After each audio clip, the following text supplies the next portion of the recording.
Alam mo, Teresa, sa loob ng 2 taon, hindi ka naman talaga naging karapat-dapat sa anak ko. Ginamit mo lang si Alex para makaahon sa kahirapan mo. Ang mga salitang iyon ay tumama sa akin na parang isang dagok na hindi ko nakita. Nakatayo ako sa harap ng salamin, nakasuot ng puting gown na pinili ko ng buong puso, hawak ang belo na dapat kong isusuot sa loob ng 2 oras. Ngunit ngayon, ang kwartong ito na puno ng bulaklak at pag-asa ay biglang naging kulungan. Pumaliktad ang sikmura ko. Ang kamay kong humahawak sa belo ay biglang nanginig. Hindi ako makagalaw, hindi ako makahinga. Ang mga salita ni Mrs. Consuelo Villanueva ay umalingaw-ngaw sa aking tainga. Paulit-ulit, parang punyal na paulit-ulit na isinusaksak sa akin. Ano? Tanging yon ang nagawa kong sabihin, halos pabulong. Nakita ko siyang nakatayo sa may pintuan, nakasuot na mamahaling terno na kulay ube. Hawak ang kanyang designer bag na parang tropeo. Ang kanyang mga mata ay malamig, walang kahit katiting na awa. Nakangiti siya, ngunit hindi yon naiti ng isang ina. Yon ay naiti ng isang babaeng matagal nang naghihintay na masaktan ako. Alam mo naman siguro, Teresa, patuloy niya. Ang boses ay kalmado at pantay. Nasimula pa lang, hindi ka na talaga bagay sa pamilya namin. Ang mga Villanueva ay may pangalan, may reputasyon. Ikaw? Wala kang dala, kundi ang iyong mga pangarap na hindi naman aabot sa antas namin. Tumalikod siya ng bahagya.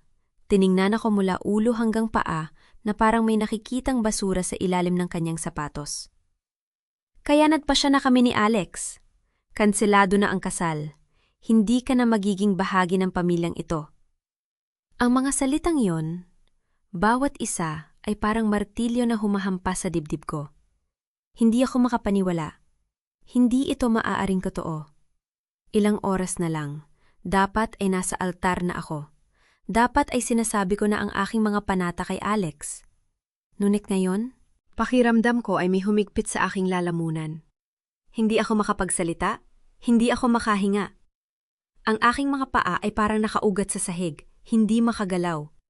Ang aking mga kamay ay nanginginig, ang mga kuko ay kumakapit sa laman ng aking palad hanggang sa pumuti. Hindi maaari, nagawa kong sabihin. Ang boses ay basag. Si Alex, mahal niya ako. Hindi niya gagawin ito. Napanghiti si Mrs. Consuelo, isang ngiting puno ng paghamak.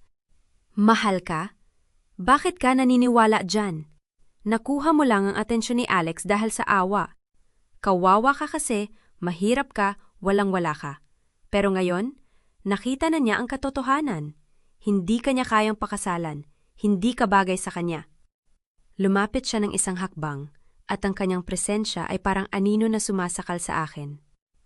Kaya makinig ka ng mabuti. Aalis ka na ngayon. Kalimutan mo na si Alex. Kalimutan mo na ang pamilyang Villanueva. Bumalik ka na sa iyong mundo, sa iyong kahirapan. Dun ka lang talaga nababagay.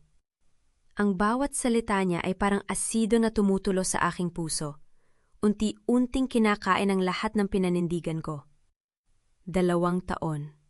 2 taon kong inalagaan ang pamilyang ito. 2 taon kong tiniis ang kanilang mga masasakit na salita, ang kanilang mga tingin na puno ng paghusga. Ginawa ko ang lahat para lang mapatunayan na karapat-dapat ako. Ngunit ngayon, sinasabi niyang hindi ako karapat-dapat. Ang aking mga paa ay biglang bumigay. Umurong ako ng isang hakbang, 2, hanggang sa tumama ang aking likod sa mesang may laman. Narinig ko may nahulog na bote ng pabango at ang tunog ng basag na salamin ay pumuno sa kwarto. Ngunit hindi ko ito pinansin. Ang tanging naririnig ko ay ang mga salita ni Mrs. Consuelo na paulit-ulit na umaalingaw-ngaw sa aking isipan. Hindi si Teresa ang mayaman, ngunit siya ang nagbayad ng lahat ng utang ng pamilyang Villanueva. Siya ang nagpaaral kay Alex nung halos hindi na siya makapagpatuloy sa law school dahil sa kakulangan ng pera. Siya ang nag-ahon sa kanila sa pagkakabaon sa utang. Ang nagbayad ng mga bayarin sa ospital nung nagkasakit si Mr. Villanueva, ang nagbigay ng pang-araw-araw na pangangailangan ng pamilya. Ako ang nagtrabaho araw at gabi, nagpuyat sa pagda-draft ng mga kontrata, nagtiis sa mga kliyenteng mahirap pakisamahan, para lang may maipagkain sa pamilyang ito. Ako ang umako ng lahat ng responsibilidad na hindi naman dapat sa akin. Ginawa ko ang lahat ng ito dahil mahal ko si Alex. Dahil naniniwala ako na balang araw, makikita rin nila ang halaga ko. Ngunit ngayon, sinasabi ng babaeng ito na ako ang gumamit sa anak niya. Na ako ang naghahanap ng paraan para makaahon sa kahirapan. Napapikit ako. At sa likod ng aking mga talukap, nakita ko ang lahat ng pagod, lahat ng sakripisyo, lahat ng luha na ibinuhos ko para sa pamilyang ito. Ang mga gabing hindi ako makatulog dahil nag-aalala sa mga bayarin. Ang mga araw na hindi ako kumakain ng maayos para lang may maipadala kay Alex. Ang mga pagtitiis sa mga masasakit na komento ni Mrs. Consuelo tungkol sa aking pinagmulan. Mahal na mahal kita, Theresa. Hindi mo alam kung gaano kita kamahal. Narinig kong tumunog ang aking cellphone. Ang screen ay nagliwanag at nakita ko ang pangalan ni Alex. Ang aking puso ay tumibok ng malakas. Binuksan ko ang mensahe. Mahal, 30 minutes na lang. Ikakasal na tayo. Excited na ako makita ka. Mahal na mahal kita. Ang mga salitang yon, ang mga salitang minsan kong pinang-arap na marinig, na yon ay parang lason. Tiningnan ko ang mensahe, ang bawat titik ay parang pangungutya. Paano niya masasabing mahal niya ako kung pinayagan niya ang kanyang ina na gawin ito sa akin? Napansin ni Mrs. Consuelo ang aking pagtingin sa cellphone at numisi siya. Yan ang ginagawa ko sa iyo, Theresa. Habang naghihintay ka sa wala, may iba nang naghihintay kay Alex. Bago ko pa man masagot ang kanyang mga salita, narinig ko ang pagbukas ng pinto. Isang babaeng nakasuot ng pink na gown ang sumilip. Ang kanyang mukha ay puno ng pag-aalala. Si Camille, ang nakababatang kapatid ni Alex. Ate Theresa, bakit ang tagal mo? Hahanapin ka na ni Kuya Alex. Sige na, 30 minutes na lang, ikakasal na kayo. Nakita ko ang pagkatigil ni Camille nang mapansin niya ang itsura ko. Ang kanyang tingin ay lumipat kay Mrs. Consuelo at may bahid ng pagkalito. Mommy, ano po ang nangyayari? Wala, Camille. Sagot ni Mrs. Consuelo. Ang boses ay biglang naging mahinahon. Parang walang nangyari. May pinag-uusapan ng kami ni Theresa. Umalis ka na, tulungan mo ang iyong ama sa mga bisita? Pero Mommy, umalis ka na, sinabi ko! Ang boses ni Mrs. Consuelo ay matalim at si Camille ay napakunot ang no, ngunit sumunod pa rin. Bago siya tuluyang lumabas, tiningnan niya ako ng may pag-aalala. Ate, sige na, bilisan mo na ha, hintay ka namin. Nang tuluyang magsara ang pinto, ang katahimikan ay muling bumalik. Ngunit hindi ito ang katahimikan na puno ng pag-asa. Ito ay ang katahimikan na parang libingan. Narinig ko sa labas ang tunog ng mga kampana ng simbahan. Kalahating oras na lang. Sa kalahating oras, dapat ay nasa altar na ako. Dapat ay nakatingin ako sa mga mata ni Alex, sinasabi ang aking mga panata. Ngunit sa halip, nakatayo ako dito. Nakikinig sa mga salitang pumapatay sa akin. Bakit? Nagawa kong sabihin. Ang boses ay halos hindi marinig. Bakit ninyo ginagawa ito sa akin? Ano bang ginawa kong mali? Ang iyong pagkakamali, Theresa, sagot ni Mrs. Consuelo, ang boses ay malamig. Ay ang ipinanganak kang mahirap. Ang akala mong kaya mong umangat sa antas namin? Ang akala mong karapat dapat kang maging bahagi ng pamilyang ito? Yan ang iyong pagkakamali. Ang kanyang mga salita ay parang dagok sa aking dibdib. Hindi ako makahinga. Ang aking mga tuhod ay nanghihina. Ang aking mga mata ay nagsisimula ng mapuno ng luha. Ngunit tumanggi akong paiyakin sila. Hindi ko sila bibigyan ng kasiyahan na makita akong umiyak. Sa halip, tumingin ako sa paligid. Nakita ko ang aking belo, ang puting belo na maingat kong pinili na dapat kong isusuot sa aking kasal. Nakita ko ang aking bouquet, ang mga puting rosas na sumisimbolo sa aking pag-ibig. Nakita ko ang aking singsing, ang singsing na ibinigay sa akin ni Alex nung siya ay nag-propose, na sinuot ko araw-araw bilang paalala ng kanyang pagmamahal. At pagkatapos, nakita kong isang folder na naiwan sa mesa. Ang pangalan ni Alex ay nakasulat dito. Nang buksan ko ito, Nakita kong isang dokumento na hindi ko pa nakikita noon. Prenuptial agreement. Ang aking mga kamay ay nanginginig habang binabasa ko ang mga nilalaman nito. Ang dokumento ay naglalaman ng mga probisyon na hindi ko pa nakikita. May mga clause tungkol sa pag-aari, tungkol sa mga ari-arian, tungkol sa kung paano hahatiin ang lahat sa kaso ng paghihiwalay. Ngunit ang pinakamasakit ay ang huling pahina. May isang lagda na naroon, ang lagda ni Alex. At sa tabi nito, may isang blankong espasyo. Ang espasyo para sa aking lagda. Ah, nakita mga palayan? Sabi ni Mrs. Consuelo. Ang boses ay puno ng kasiyahan. Yan ang dahilan kung bakit nagpasya kaming gawin ito ngayon. Bago ka pa man pumirma, gusto namin tiyakin na hindi mo makukuha ang anuman sa aming pamilya. Ang aking dugo ay kumulo. Ang lahat ng sakit, lahat ng pagod, lahat ng pang-iinsulto na tiniis ko sa loob ng 2 taon ay biglang naging galit. Ang galit na hindi ko kayang pigilan. Kinuha ko ang bolpen na nasa mesa. Tiningnan ko ang dokumento, ang blankong espasyo para sa aking lagda. At sa isang iglap, nang hindi ko namamalayan, nilagdaan ko ang aking pangalan. Ngunit hindi ko napansin na ang aking lagda ay nasa maling posisyon, hindi sa espasyo para sa aking pangalan, kundi sa isang clause sa ibaba ng dokumento. Isang clause na nagsasabing, ang lahat ng mga ari-arian na nakarehistro sa pangalan ni Alexander Villanueva ay ililipat sa kanya ng walang kondisyon. Hindi ko ito napansin. Ang tanging naririnig ko ay ang tunog ng aking puso na nadudurog. Ang tanging nararamdaman ko ay ang sakit na kumakain sa akin. Ito na ang iyong sagot, sabi ko. Ang boses ay matigas habang inihagis ko ang bolpen sa mesa. Narito na ang iyong gusto, lagda ko na. Hindi naghintay ng sagot si Mrs. Consuelo. Binuksan ko ang pinto at iniwan ko ang lahat. Ang aking belo, ang aking bouquet, ang aking singsing, ang aking pangarap. Ngunit bago ako lumabas, ang aking kamay ay napahawak sa isang bagay sa aking leeg. Ang maliit na sun pendant na ibinigay sa akin ng aking ama noong bata pa ako. Ang pendant na hindi ko kailanman hinubad. Ang pendant na hindi ko kailanman ipinakita sa sinuman. Hinawakan ko ito ng mahigpit at sa unang pagkakataon, naramdaman ko ang isang kakaibang lakas na nagmumula dito. Isang lakas na hindi ko maintindihan. Huminga ako ng malalim at binuksan ko ang pinto. Tumakbo ako. Tumakbo ako ng hindi lumingon. Tumakbo ako palayo sa simbahan, palayo sa mga pang-arap na nadurog, palayo sa sakit na parang apoy na sumusunog sa aking dibdib. Nang makalabas ako ng hotel, ang malamig na hangin ay humampas sa aking muka. Ngunit hindi ko ito naramdaman. Ang tanging nararamdaman ko ay ang sakit. Ang aking cellphone ay tumunog. Isang numero na hindi ko kilala. Sa una ay hindi ko sinagot, ngunit patuloy itong tumunog.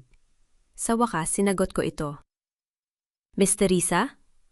Ang boses sa kabilang linya ay nanginginig. Ako po si Mr. Tan, personal assistant ng ama ninyo. Kailangan niyo pong pumunta agad sa ospital. Ang aking puso ay tumigil. Ano? Anong ibig mo sabihin? Sino ang aking ama? Si Don Ramon Monteclaro, Miss Teresa. Siya po ang inyong ama. At binaril po siya. Ang mundo ay tumigil sa pag-ikot. Ang lahat ng sakit na naramdaman ko kanina ay biglang napalitan ng isang bagay na mas matindi. Isang kawalan na hindi ko maipaliwanag. Don Ramon Monteclaro. Ang pangalan na yon. Ang pangalan na narinig ko sa mga balita. Ang pangalan ng isa sa pinakamayamang tao sa bansa. Ang pangalan ng isang tao na hindi ko kailanman nakilala. Ngunit ayon sa tawag na ito, siya ang aking ama. At siya ay binaril. Don Ramon Monteclaro. Ang ama ko.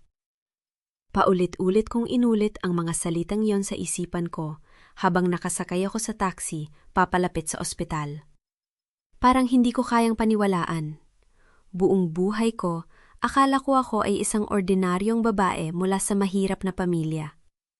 Akala ko, ang aking ama ay isang simpleng lalaki na nagtrabaho sa ibang bansa, na namatay noong ako ay bata pa. Ngunit na yon, sinasabi ng isang estrange na ang pinakamayamang tao sa bansa ay ang aking ama. Miss, nandito na po tayo, sabi ng driver. Nagbayad ako nang hindi naghihintay ng sukli. Ang aking mga binti ay nanginginig habang tumatakbo ako papasok sa emergency room. Ang amoy ng alcohol at gamot ay bumabalot sa akin, ngunit hindi ko ito pinapansin. Mr. Risa! Isang lalaking nasa edad 50 na, nakasuot ng itim na suit ang lumapit sa akin. Ako si Mr. Tan. Salamat at nakarating kayo. Saan siya? Nasaan ang aking ama? Hindi ko alam kung paano sasabihin ang salitang yon. Ama, 2 pantig na puno ng sakit at pagkalito. Sundanin niyo ako. Dinala niya ako sa isang pribadong silid sa dulo ng koridor. Bagag pa man ako pumasok, nakita ko na ang mga doktor at nurse na nagkakagulo. Ngunit ang lahat ng ingay ay nawala nang makita ko ang lalaking nakahiga sa kama. Don Ramon Monteclaro. Nakita ko na siya sa mga balita dati. Ngunit hindi ko inaasahan na makikita ko siya ng ganito. Nakapikit, maputla, may dugo sa kanyang dibdib at may mga tubo na nakakabit sa kanyang katawan. Ngunit sa kabila ng lahat, nang imulat niya ang kanyang mga mata at nakita ako, may ngiti sa kanyang mga labi. Teresa, anak. Ang kanyang boses ay mahina, halos hindi marinig. Ngunit narinig ko ito. Narinig ko ang salitang anak na paulit-ulit kong pinangarap na marinig mula sa isang ama. Lumapit ako sa kanya. Ang aking mga kamay ay nanginginig habang hinawakan ko ang kanyang kamay. Ang kanyang palad ay magaspang, puno ng mga peklat, ngunit mainit. Teresa, anak, hindi ka nag-iisa, bulong niya. Ang bawat salita ay parang pinipilit niyang ilabas. Hindi ka mahirap. Ako si Ramon Monteclaro, ang ama mo. Ama? Ang salitang yon ay lumabas sa aking bibig, puno ng luha. Patawarin mo ako sa lahat ng taon na hindi kita nakasama, sa lahat ng paghihirap na dinanas mo. Ang kanyang kamay ay humigpit sa akin. Gusto kong ipakilala ka sa mundo. Gusto kong makita kang masaya. Ngunit, Ama, wag na po kayo magsalita. Magpahinga lang po kayo. Sabi ko, ang mga luha ay umaagos sa aking mga pisngi. Ngunit umiling siya. Kailangan mong malaman, may mga taong hindi ko pinagkakatiwalaan. May mga sikreto.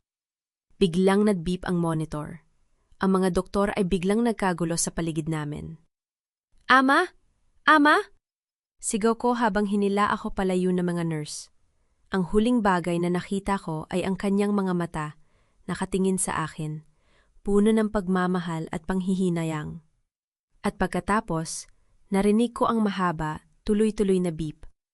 Time of death, 3:47 p.m. Ang mundo ay tumigil sa pag-ikot. Ang aking mga tuhod ay nanlambot. At kung hindi ako hinawakan ng isang nurse, ako ay babagsak sa sahig. Hindi ko siya kilala. Hindi ko siya nakasama. Ngunit sa sandaling yon, naramdaman ko ang isak na hindi ko maipaliwanag. Isang sakit na parang may nawala sa akin na hindi ko alam na meron ako. Mr. Risa? Tumingin ako kay Mr. Tan na nakatayo sa tabi ko. Ang kanyang mukha ay walang emosyon, ngunit ang kanyang mga mata ay puno ng lungkot. May mga bagay po akong kailangang ipakita sa inyo. Mga bagay na ipinagbilin sa akin ng inyong ama na ibigay sa inyo kung may mangyari sa kanya. Iniabot niya sa akin ang isang lumang susi at isang maliit na notebook na may leather na pabalat. Ang notebook ay halos punit na. Ang mga pahina ay dilaw na sa katagalan. Ano ito? Tanong ko, ang aking boses ay paos. Ang susi ay para sa safety deposit box sa bangko. At ang notebook na yan? Ito ang talaan ng inyong ama. Ang lahat ng kanyang mga sikreto ay naroon. Kinuha ko ang notebook. Ang aking mga kamay ay nanginginig. Nang buksan ko ito, nakita ko ang sulat kamay ng aking ama. Ang parehong sulat kamay na nakita ko sa mga liham na natanggap ko mula sa kaibigan ng aking ama nung bata pa ako. Mr. Risa, kailangan nating mag-usap. Marami pong bagay na kailangan ninyong malaman. Umupo kami sa isang tahimik na sulok ng ospital. Sinimulan ni Mr. Tan na ikwento ang lahat. Ang inyong ama, si Don Ramon Monteclaro, ay isa sa pinakamayamang tao sa bansa. Ngunit ang kanyang kayamanan ay nagdala rin ng maraming panganib. Marami siyang kaaway sa mundo ng negosyo. Mga taong gustong agawin ang kanyang kumpanya, ang kanyang kayamanan, ang kanyang buhay. Kaya naman nung ipinanganak kayo, nagpasya siyang itago ang inyong pagkatao. Ibinigay niya kayo sa kanyang pinagkakatiwala ang katiwala upang palakihin. Mula sa malayo, pinanood niya kayong lumaki. Ipinagmamalaki niya kayo sa tuwing nakakatanggap siya ng ulat tungkol sa inyong mga nagawa. Bakit hindi niya sinabi sa akin? Ang aking boses ay puno ng sakit. Bakit hindi niya ako kinilala? Natatakot siya, Miss Teresa. Natatakot siya na kung malaman ng kanyang mga kaaway na may anak siya, gagamitin nila kayo upang saktan siya. O mas masahol pa, saktan kayo. Tiningnan ko ang notebook sa aking mga kamay. Ang mga pahina ay puno ng mga sulat, mga numero, mga pangalan. Ngunit nang i-flip ko ang mga pahina, may isang pangalan na agad kong nakilala. Alexander Villanueva. Ang aking puso ay tumigil. Bakit? Bakit narito ang pangalan ni Alex? Nagtago si Mr. Tan. Si Ate Villanueva. Nakilala siya ng inyong ama noong kayo ay nag-aaral pa sa law school. Sinubukan niyang alamin kung ano ang intensyon niya sa inyo, ngunit ang inyong ama ay may hinala. Anong hinala? Na si Ate Villanueva ay may ibang motibo sa paglapit sa inyo. Na alam niya ang inyong pagkatao at ginagamit niya kayo upang makalapit sa kayamanan ng inyong ama. Ang mundo ay biglang umikot. Ang lahat ng mga alaala, lahat ng mga ngiti, lahat ng mga pangako ni Alex ay biglang naging kahina-hinala. Hindi maaari. Mahal niya ako. Sinabi niya na mahal niya ako. Miss Teresa, hindi ko sinasabi na hindi kayo minahal ni Ate Villanueva. Ngunit ang inyong ama ay may ebidensya. Mga ebidensya na nasa notebook na yan. Binuksan ko ang notebook. Ang aking mga daliri ay nanginginig habang binabasa ko ang mga sulat ng aking ama. May mga tala tungkol sa mga pakikipagkita ni Alex sa mga kakumpetensya ng Monteclaro Energy. May mga tala tungkol sa mga tawag na ginawa ni Alex sa mga hindi kilalang numero. May mga tala tungkol sa mga transaksyon na hindi maipaliwanag. At pagkatapos, nakita ko ang isang pahina na may sulat na nanginginig halos hindi mabasa. Ang taong pinagkakatiwalaan ko, siya rin ang nagtaksil sa akin. Kung may mangyari sa akin, hanapin mo ang ebidensya sa... Ngunit ang pahina ay napunit. Ang natitirang bahain ng pangunausap ay nawala. Mr. Tan, ano ang nasa dulo ng pangunausap na ito? Itinaas ko ang notebook.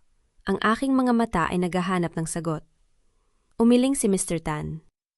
Hindi ko alam, Miss Teresa. Ang tanging alam ko ay ang inyong ama ay may itinatago. Isang bagay na napakahalaga. Isang bagay na maaaring magbago ng lahat. Tiningnan ko ang napunit na pahina. May mga bakas ng luha sa papel. Ang aking ama ay umiyak habang isinusulat ito. Miss Teresa, kailangan nating umalis dito. May mga taong maaaring maghanap sa inyo. Hindi ligtas dito. Ngunit hindi ako makagalaw. Ang lahat ng ito ay sobra. Ang aking kasal, ang aking pagkatao, ang aking ama, ang pagkakanulo ni Alex. Parang ang mundo ay gumuho sa loob ng isang araw. Biglang tumunog ang aking cellphone. Tiningnan ko ang screen, si Alex. Binuksan ko ang mensahe. Teresa, saan ka? Kinansela ang kasal natin. Kailangan nating mag-usap. May sasabihin ako sa'yo. Tiningnan ko ang mensahe. Ang aking mga kamay ay nanginginig. Ang lalaking ito na nagsasabing mahal niya ako, ang lalaking ito na ngayon ay nagpapanggap na nag-aalala, ay maaaring siya rin ang dahilan kung bakit patay ang aking ama. Isinara ko ang mensahe. Hindi ko siya sasagutin. Hindi pa. Ngunit bago ko ilagay ang cellphone sa aking bulsa, napansin ko ang isang bagay sa notebook. Isang maliit na sulat sa gilid ng isang pahina, halos hindi nakikita. Ang pendant na may araw. Ito ang susi. Ang aking kamay ay napahawak sa aking leeg. Ang sun pendant na ibinigay sa akin ng aking ama nung bata pa ako. Ang pendant na hindi ko kailanman hinubad. Anong kinalaman nito sa lahat? Tiningnan ko si Mr. Tan. Ang aking mga mata ay puno ng determinasyon. Mr. Tan, dalhin mo ako sa safety deposit box. Ngayon. Teresa, patawarin mo ako. Hindi ko alam kung bakit ginawa iyon ng nanay ko. Mahal kita. Hindi kita kayang mawala. Napatigil ako.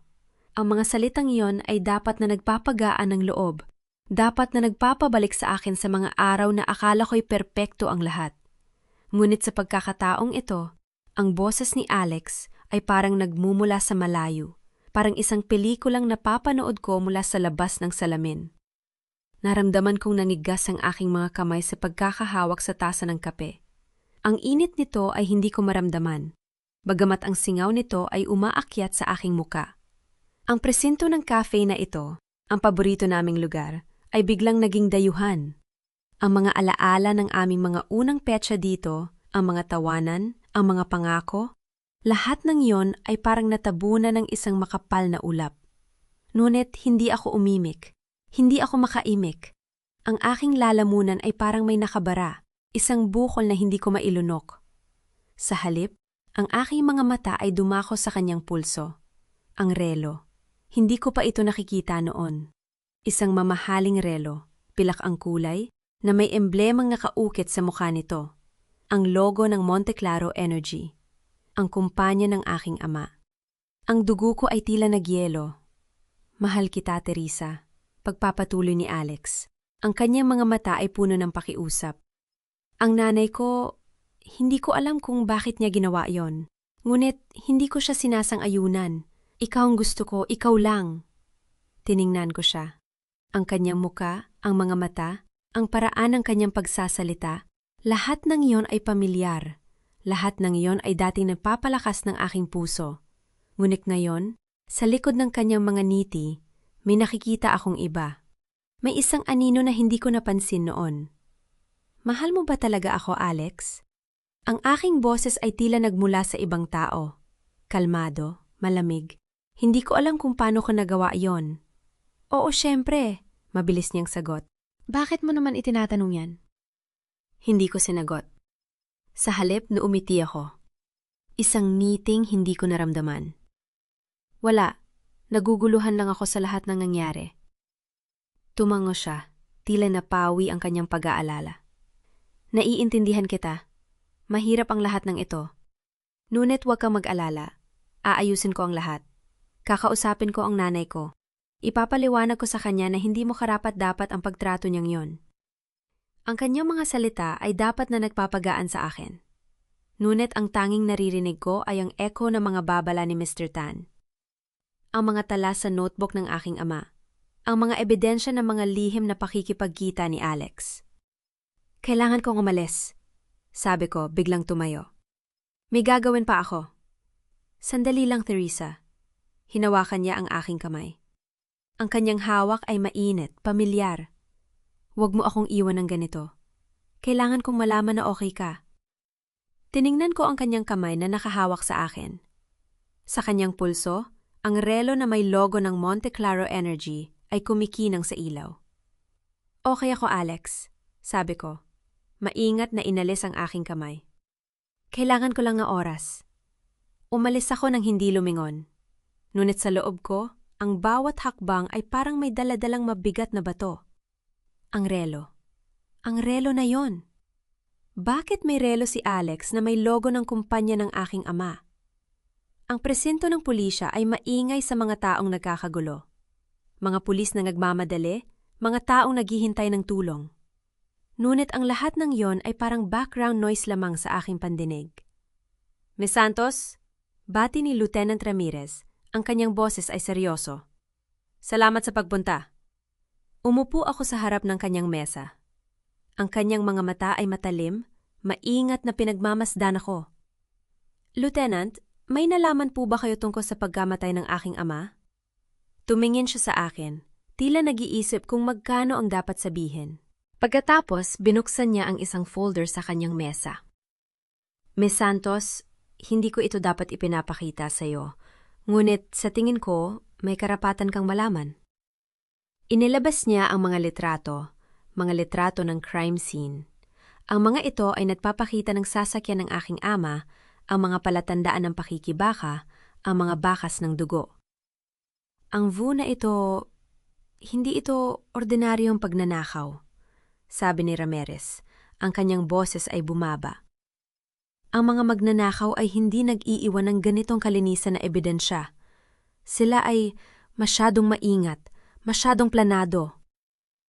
Tiningnan ko siya. Ang aking puso ay mabilis na tumibok. Anong ibig ninyong sabihin? Ang mga ito ay hindi mga baguhang kriminal, Miss Santos. Ang mga ito ay mga propesyonal. Alam nila ang eksaktong oras kung kailan darating ang inyong ama. Alam nila ang kanyang ruta. Alam nila kung sino ang kasama niya. Huminto siya. Tiningnan ako ng diretsyo. May taong nagbigay sa kanila ng impormasyon.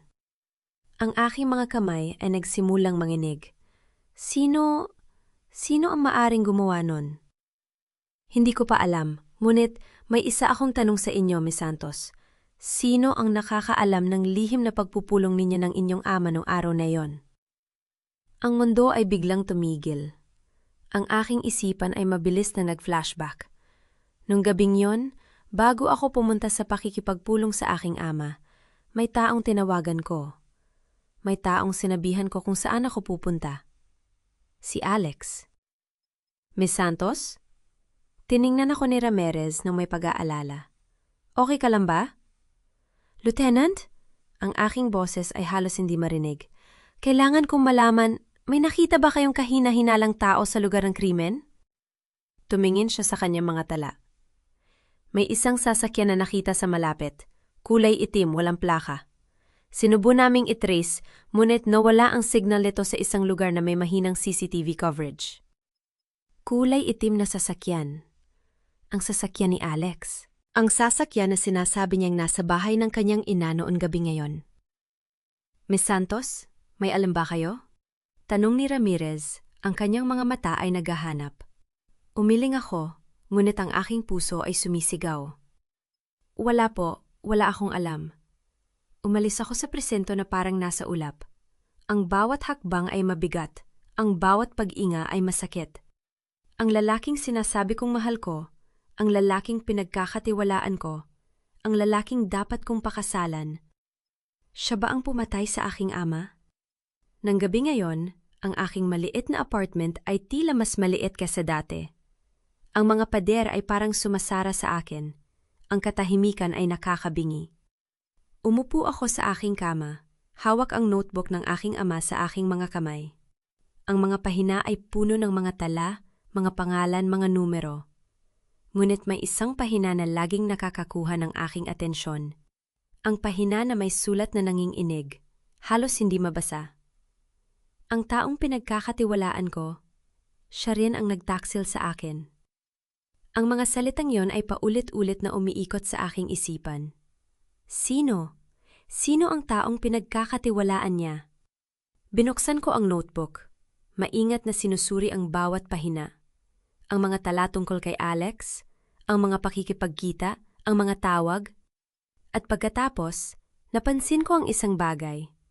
Sa gitna ng notebook, may isang pahina na tila napunit. Ang mga gilid ay hindi pantay. May mga bakas ng isang bagay na pinindot. Maingat kong inilapit ang pahina sa ilaw. May marka. Isang bilog na marka, halos hindi nakikita. Parang bakas ng isang singsing. Tiningnan ko ang aking sariling singsing.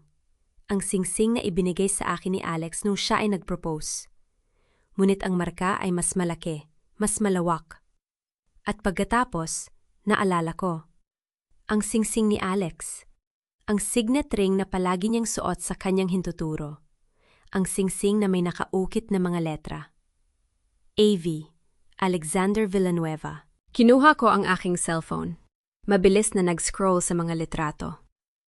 May litrato ako ni Alex na nakataas ang kamay, nakangiti sa camera. Pinalaki ko ang litrato. Tiningnan ang singsing sa kanyang daliri. AV, ang parehong marka sa notebook ng aking ama. Ang aking mga kamay ay nagsimulang manginig. Si Alex! Si Alex ang nagpunit ng pahina. Si Alex ang nagtaksil sa aking ama. Biglang tumunog ang aking cellphone. Tiningnan ko ang screen. Ang numero ng aking ama. Ngunit patay na ang aking ama. Sumagot ako. Ang aking boses ay nanginginig. Hello? Theresa. Ang boses sa kabilang linya ay mahina, garalgal, puno ng sakit. Huwag kang magtiwala kahit kanino. Lalo na kay Alex. Siya ang ano? Sino ito? Paano ninyo nakuha ang numerong ito? Ngunit ang linya ay naputol. Tiningnan ko ang aking cellphone. Ang aking puso ay mabilis na tumibok. Ang tawag na yon, ang boses na yon, parang pamilyar. Ngunit hindi ko ito matukoy. At pagkatapos, napansin ko ang isang bagay sa background ng tawag. Isang tunog na halos hindi ko narinig. Isang tunog ng tren. Ang aking ama ay mahilig sumakay ng tren. Sinabi niya na ito ang tanging paraan upang makapag-isip siya ng malenaw. Ngunit patay na siya. Sino ang tumatawag mula sa numero ng aking ama? At ano ang nais niyang sabihin tungkol kay Alex? Alam kong alam mo na, Teresa. Kaya itigil na natin ang paglalaro. Ang boses ni Alex ay kalmado, patag, walang kahit anong emosyon. Hindi yon ang boses ng lalaking nagmamahal sa akin. Yon ang boses ng isang estrangero. Tumayo ako sa harap ng kanyang desk. Ang mga daliri ko ay nakakuyom sa gilid ng aking damit. Ang kanyang opisina ay puno ng mga diploma at award. Mga bagay na ipinagmamalaki niyang nakuha habang ako ay nasa likod niya, sumusuporta sa bawat hakbang. Ngayon, lahat ng iyon ay parang kasinungalingan. Ano ang sinasabi mo? Ang aking boses ay nanginginig, ngunit sinubong kong maging matatag. Ngumiti siya, ngunit hindi ang ngiti na nakasanayan ko. Ito ay malamig, nagkalkula. Yung notebook ng ama mo, nakita mo na ang marka ng singsing ko, di ba? Kaya ka nandito. Ang mundo ay tila gumuho sa ilalim ng aking mga paa. Hindi ko alam kung paano niya nalaman, ngunit sa sandaling ayon, ang lahat ng pagdududa ay naging katotohanan. Inilabas ko ang relo mula sa aking bulsa. Ang relong ayon na may tatak ng Monte Claro Energy. Ang relong nakita ko sa kanyang kamay noong gabing ayon sa coffee shop. Inihagis ko ito sa kanyang desk. Ang tunog ng metal sa kahoy ay sumalubong sa katahimikan. Bakit, Alex? Ang aking boses ay pumutok. Bakit mo ginawa ito? Ang tatay ko, mahal niya ako. At alam kong alam mo yon. Tiningnan niya ang relo. Pagkatapos ay itinaas ang kanyang mga mata sa akin. Sa unang pagkakataon, nakita ko ang totoong kulay ng kanyang mga mata. Madilim, walang kaluluwa. Oo, alam ko kung sino ka, sabi niya. Ang kanyang boses ay malamig. Alam ko mula pa nung una tayong nagkita. Ang totoo, hindi kita minahal. Minahal ko ang pangarap na maging ako ang magmamay-ari ng Monte Claro Energy. Ang kanyang mga salita ay parang kutsil, yun na paulit-ulit na sumasaksak sa aking dibdib. Hindi ako makahinga. Ang aking mga tuhod ay nanghina. Ngunit tumayo ako ng matatag. Minahal mo ang pangarap? Ulit ko, ang aking boses ay halos hindi marinig. Lahat ng iyon, ang mga pangako mo, ang mga plano natin, lahat iyon ay bahagi ng plano, sabi niya. Tumayo mula sa kanyang upuan at lumapit sa akin. Ang kanyang presensya ay nakakatakot. Kailangan kong mapalapit sa iyo. Kailangan kong malaman ang lahat tungkol sa iyong ama. Tungkol sa kanyang negosyo. Tungkol sa kanyang mga lihim. At ang gabing yon, ang aking mga mata ay nagsimulang mapuno ng luha. Ngunit tumanggi akong paiyakin sila. Ang gabing pinatay ang tatay ko? Ikaw ba ang... Hindi niya sinagot. Ngunit ang kanyang ngiti ay nagsalita ng lahat. Ang mga papel na pinirmahan mo nung gabing yon. Sabi niya. Bumalik sa kanyang desk at kumuha ng isang folder.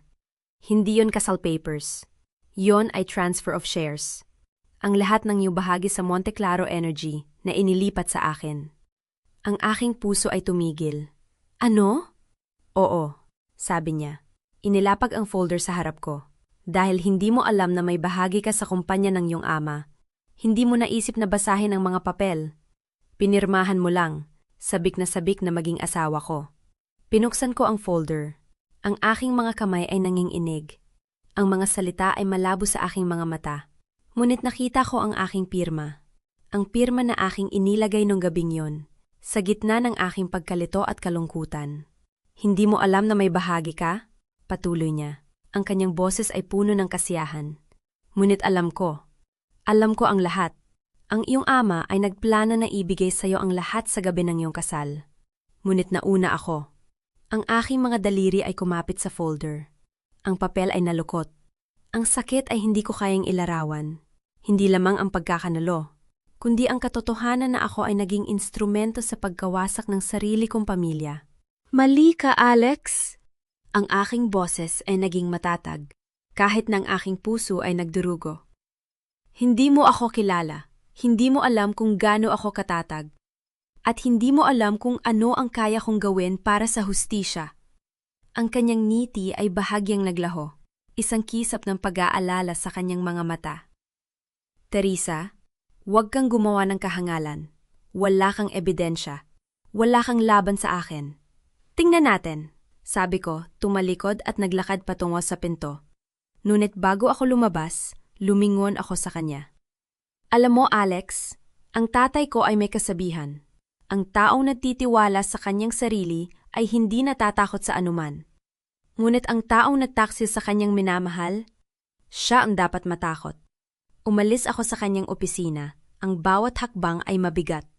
Ang aking mga luha ay nagsimulang bumagsak sa aking paglabas ng gusali. Ngunit ang aking isipan ay nagsisimula ng magplano. Sa aking sasakyan, kinuha ko ang aking cellphone at nag-scroll sa aking mga kontak. Huminto ako sa isang pangalan, Mr. Tan. Mr. Tan? Ang aking boses ay nanginginig ngunit determinado. Kailangan ko makita kayo. Na yon din. Ang katahimikan sa kabilang linya ay tumagal ng ilang segundo. San ka, Miss Teresa? Sa labas ng opisina ni Alex. Manatili ka dyan, susunduin kita.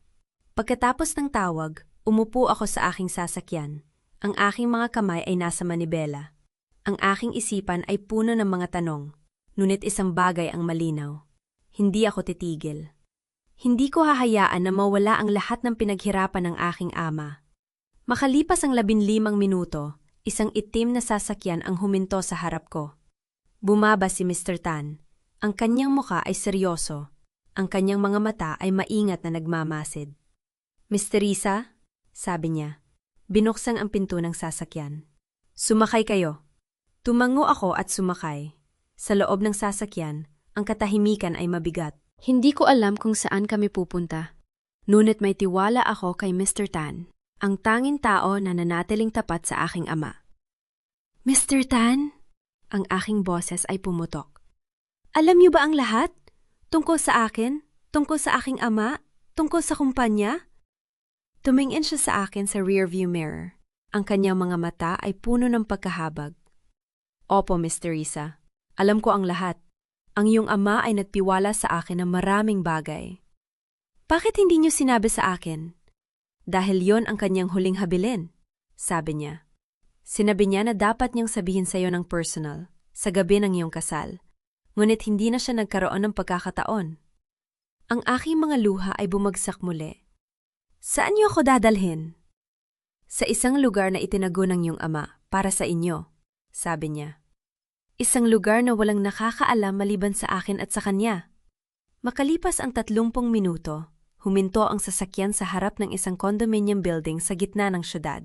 Hindi ito marangya, ngunit pribado. Sinundan ko si Mr. Tan sa elevator. Ang aking puso ay mabilis na tumibok sa bawat palapag. Sa ika-12 palapag, pinuksan ni Mr. Tan ang pinto ng isang unit. Sa loob, ang lugar ay puno ng mga kahon, mga file, mga dokumento, lahat ng mga bagay na tila mahalaga. Ang opisina ng iyong ama, sabi ni Mr. Tan. Dito niya itinatago ang lahat ng kanyang mga lihim. Naglakad ako sa loob. Ang aking mga mata ay naglilibot sa mga kahon. Ang bawat isa ay may label, mga pangalan ng mga kumpanya, mga tao, mga transaksyon. At pagkatapos, nakita ko ito. Isang kahon na may label na Villanueva. Ang aking puso ay tumigil. Binuksan ko ang kahon, ang aking mga kamay ay nanginginid. Sa loob, may mga folder, mga dokumento, mga litrato, mga bank statement, mga kontrata. Ano ito? Bulong ko. Ang mga ebidensya, sabi ni Mr. Tan, nakatayo sa tabi ng pinto. Ang mga ebidensya ng mga ginawang kalokohan ng pamilya Villanueva. Ang mga ebidensya na maglalantad sa kanila. Kinuha ko ang isang folder. Binuksan ito. Ang mga dokumento ay nagpapakita ng mga transaksyon, mga pera na pumapasok sa mga account ng Villanueva, mga kontrata na may mga kumpanya ng enerhiya, mga kasunduan na nagpapakita ng kanilang mga koneksyon sa mga taong sangkot sa pagkamatay ng aking ama. Mr. Tan, ang aking boses ay naging matatag. May plano ba kayo? May alam ba kayo kung paano ko ito gagamitin? Tumingin siya sa akin. Ang kanyang mga mata ay puno ng pag-asa. Mr. Risa, ang iyong ama ay naghanda ng lahat ng ito para sa inyo. Naniniwala siya na kayo ang tanging makakapagpatuloy ng kanyang laban. Kinuha ko ang folder. Ang bigat nito ay parang simbolo ng aking responsibilidad. Tumingin ako sa mga dokumento. Ang bawat isa ay isang hakbang patungo sa hustisya. Hindi ko hahayaan na mawala ang lahat ng ito, sabi ko. Ang aking boses ay puno ng determinasyon. Hindi ko hahayaan na mawala ang aking ama nang walang katarungan. Tumingin ako kay Mr. Tan. Ang aking mga mata ay nagniningning. Magsisimula na tayo. Umupo ako sa sahig ng condo unit. Ang folder na may label na Villanueva ay nakabukas sa aking kandungan. Ang bawat dokumento ay parang piraso ng palaisipan. Mga bank statement, kontrata, litrato ng mga taong kilala ko sa mukha ngunit hindi sa pangalan.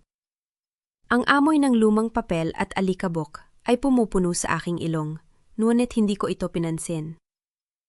Mr. Risa? Tawag ni Mr. Tan mula sa pintuan. May bisita kayo. Tumingin ako sa kanya, naguguluhan. Sino? Si Ate Dela Cruz. Ang pangalan ay nagparinig sa akin ng isang alaala. Ang matandang abogado na madalas banggitin ng aking ama sa mga kwento niya tungkol sa kaibigan niyang mayaman. Tumayo ako, inayos ang aking damit at sinalubong ang bisita. Si Ate Marcos Dela Cruz ay isang lalaking nasa kanyang 60s, may maayos na pagkakasuklay na puting buhok at may dalang leather briefcase na mukhang luma ngunit maalaga. Ang kanyang mga mata ay matalim, mapagmasid, parang taong nakakita na ng maraming laban sa korte. Mr. Risa, bate niya. Ang kanyang boses ay mababa at seryoso. Ako si Ate Marcos Dela Cruz, kaibigan ng iyong ama. Alam ko po, sagot ko, iniabot ang aking kamay. Madalas kayong banggitin ni tatay? Pumasok siya sa loob. Ang kanyang mga mata ay naglibot sa mga kahon at dokumento. Ito ang kanyang santuwaryo, sabi niya, halos pabulong. Dito niya itinatago ang mga laban na hindi niya kayang harapin ng personal. Umupo kami sa maliit na mesa sa gitna ng unit. Kinuha ni Ate Dela Cruz ang isang dokumento mula sa kanyang briefcase, isang liham, nakasulat sa kamay ng aking ama. Bago siya mawala, sabi niya, binigyan niya ako nito. Sinabi niya, kung may mangyari sa akin, siguraduhin mang makakamit ng anak ko ang hustisya. Ang kanyang mga salita ay tumama sa akin na parang suntok. Kinuha ko ang liham. Ang sulat kamay ng aking ama ay pamilyar. Ang mga titik na bahagyang nakatagilid, ang paraan ng pagpindot niya sa papel. Hindi ko ito nabasa. Hindi ko kaya. Ang bigat nito sa aking kamay ay sapat na. Ate Dela Cruz? Ang aking boses ay pumutok. Alam niyo ba ang lahat? Tungkol kay Alex?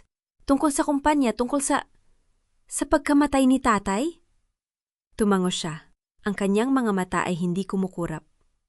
Alam ko, ang iyong ama ay nagtiwala sa akin ng mga bagay na hindi niya sinabi kahit kanino. Alam ko ang tungkol sa kanyang lihim na pagkakakilanlan, tungkol sa iyong ina, tungkol sa kanyang mga plano para sa iyo. Bakit hindi niyo ako sinabihan? Hindi ko magagawa, sabi niya. Ang kanyang boses ay may bahid ng pagsisisi. Ang huling habilin niya ay dapat siyang magsabi sa iyo ng personal. Hindi ko alam na hindi na siya magkakaroon ng pagkakataon. Ang aking mga mata ay napuno ng luha, ngunit pinigilan ko ito. Hindi pa ngayon. Hindi pa. Miss Teresa, sabi ni Ate de la Cruz, ang kanyang tono ay nagiging mas seryoso. Kailangan nating pag-usapan ang tungkol sa mga dokumentong iyong nilagdaan. Nanlamig ako. Ang mga papel na yon, sinabi ni Alex na alam ko kung ano ang sinabi niya. Putol niya. Ngunit may pag-asa pa. Ang mga dokumentong yon ay maaaring ideklarang null and void kung mapapatunayan natin na ikaw ay napilitan, na ikaw ay wala sa tamang pag-iisip noong pumirma ka. Ganun ba kadali yon? Umiling siya. Hindi. Kailangan natin ng ebidensya. Kailangan natin ng saksi, isang taong makakapagpatunay na ikaw ay hindi matino sa gabing yon. Ang aking isipan ay mabilis na nag-isip. Sino ang nakakita sa akin noong gabing yon? Sino ang nakakaalam kung gaano ako kasira? Si Bella, bulong ko. Ang aking kapatid na si Bella. Nakita niya ako noong gabing yon. Nakita niya kung gaano ako kasira. Tumango si Ate de la Cruz. Magandang simula yan. Ngunit kailangan natin ng higit pa. Kailangan natin ng dokumentaryong ebidensya. Bumalik ako sa folder na may label na Villanueva. Binuksan ko ito. Ang mga dokumento ay nagkalat sa mesa. At saka ko ito nakita. Isang bank transfer receipt.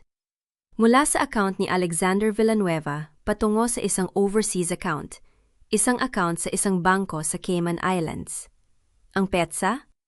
Ika-15 ng Marso. Ang araw na pinatay ang aking ama.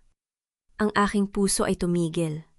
Ang aking mga kamay ay nanginginig habang hinawakan ko ang papel. Ate de la Cruz. Ang aking boses ay halos hindi marinig. Tingnan niyo ito. Kinuha niyang papel. Ang kanyang mga mata ay mabilis na nag-scan sa mga numero.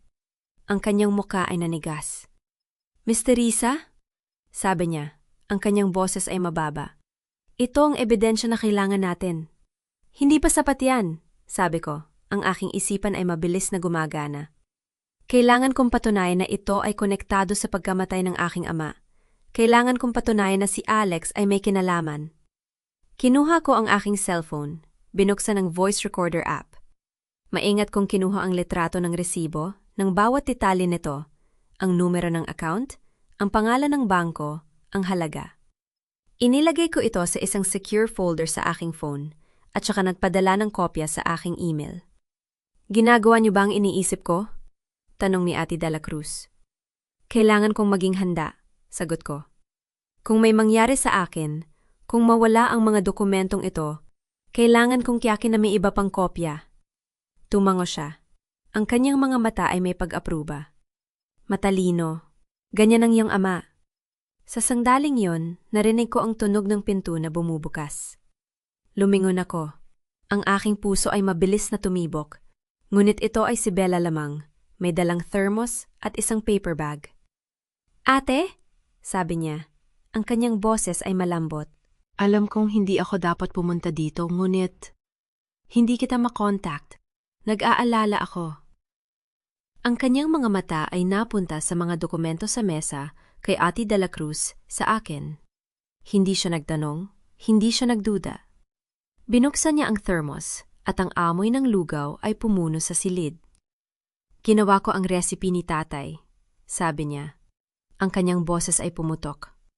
Alam kong hindi ito katulad ng kanyang luto, ngunit naisip ko lang na baka kailangan mo ito. Ang aking mga mata ay napuno ng luha. Sa unang pagkakataon, mula nang malaman ko ang pagkamatay ng aking ama. Sa unang pagkakataon, mula nang malaman ko ang pagtataksil ni Alex, hinayaan ko ang aking sarili na umiyak. Hindi ko ito napigilan. Ang mga luha ay bumagsak ng walang tigil. Ang aking mga balikat ay nanginginig. Lumapit si Bella. Niyakap ako ng mahigpit. Hindi ka nag-iisa, ate, bulong niya. Nandito ako, hindi kita iiwan. Ang kanyang mga salita ay parang gamot sa aking sugatang puso. Niyakap ko siya pabalik. Ang kanyang init ay nagpapagaan ng bigat sa aking dibdib. Nandito ako, ulit niya. Laging nandito. Si Ate de la Cruz ay tahimik na nagmamasid, hindi nakikialam. Pagkatapos ng ilang sandali, tumayo siya. Miss Teresa? Sabi niya. Ang kanyang boses ay malumanay. Kailangan ko umalis. May kailangan ako asikasuhin. Ngunit babalik ako bukas. May plano tayong gagawin. Tumango ako. Pinunasan ng aking mga luha. Salamat, ati. Pagkatapos niyang umalis, umupo ako kasama si Bella. Kumain kami ng lugaw, tahimik. Hindi namin kailangan ng mga salita. Ang presensya niya ay sapat na. Ngunit pagkatapos ng ilang sandali, ang aking cellphone ay nag-vibrate. Isang tawag mula sa isang numero na hindi ko kilala. Sagutin mo, sabi ni Bella, na parang nababasa ang aking pag-aalinlangan. Sinagot ko ito. Hello? Miss Teresa? Ang boses sa kabilang linya ay pamilyar. Si Lieutenant Jose Ramirez. Ako si Lieutenant Ramirez. Kailangan ko makipag-usap sa'yo. May nahanap kaming bagong ebidensya sa crime scene. Ang aking puso ay mabilis na tumibok. Ano yon, Lieutenant? Ang katahimikan sa kabilang linya ay tumagal ng ilang segundo. Nang magsalita siya, ang kanyang boses ay mabigat. Isang panyo, Miss Teresa. May burda ng pangalan ng nanay ni Alex. Tumayo ako sa harap ng malaking gate ng Villanueva Mansion. Hawak ang maliit na supot na may laman ng puting panyo. Ang araw ay mainit, ngunit ang lamig sa aking dibdib ay hindi maalis-alis. 2 linggo na ang nakalipas mula nang malaman ko ang katotohanan tungkol sa aking ama. Tungkol kay Alex. Tungkol sa lahat ng kasinungalingan na binalot sa akin. Huminga ako ng malalim bago pinindot ang doorbell. Ang tunog nito ay sumalubong sa akin. At sa loob ng ilang segundo, bumukas ang pinto. Si Mrs. Consuelo Villanueva mismo ang humarap sa akin, nakang-ite, nakaayos ang buhok, nakasuot ng mamahaling damit. Parang walang nangyari. Teresa, sabi niya, ang kanyang boses ay artipisyal na matamis. Ano ang ginagawa mo dito? Hindi ka naman namin inaasahan. Kailangan ko makipag-usap sa inyo, Mrs. Villanueva. Sagot ko, ang aking boses ay kalmado. Pribado. Ang kanyang ngiti ay bahagyang nagbago, isang kislap ng pag-aalala sa kanyang mga mata. Ngunit mabilis nang itinago ito. Siyempre, sabi niya, tumabi upang ipasok ako. Tara, sa loob tayo mag-usap. Ang loob ng mansyon ay malamig, puno ng mamahaling muebles at mga likhang sining.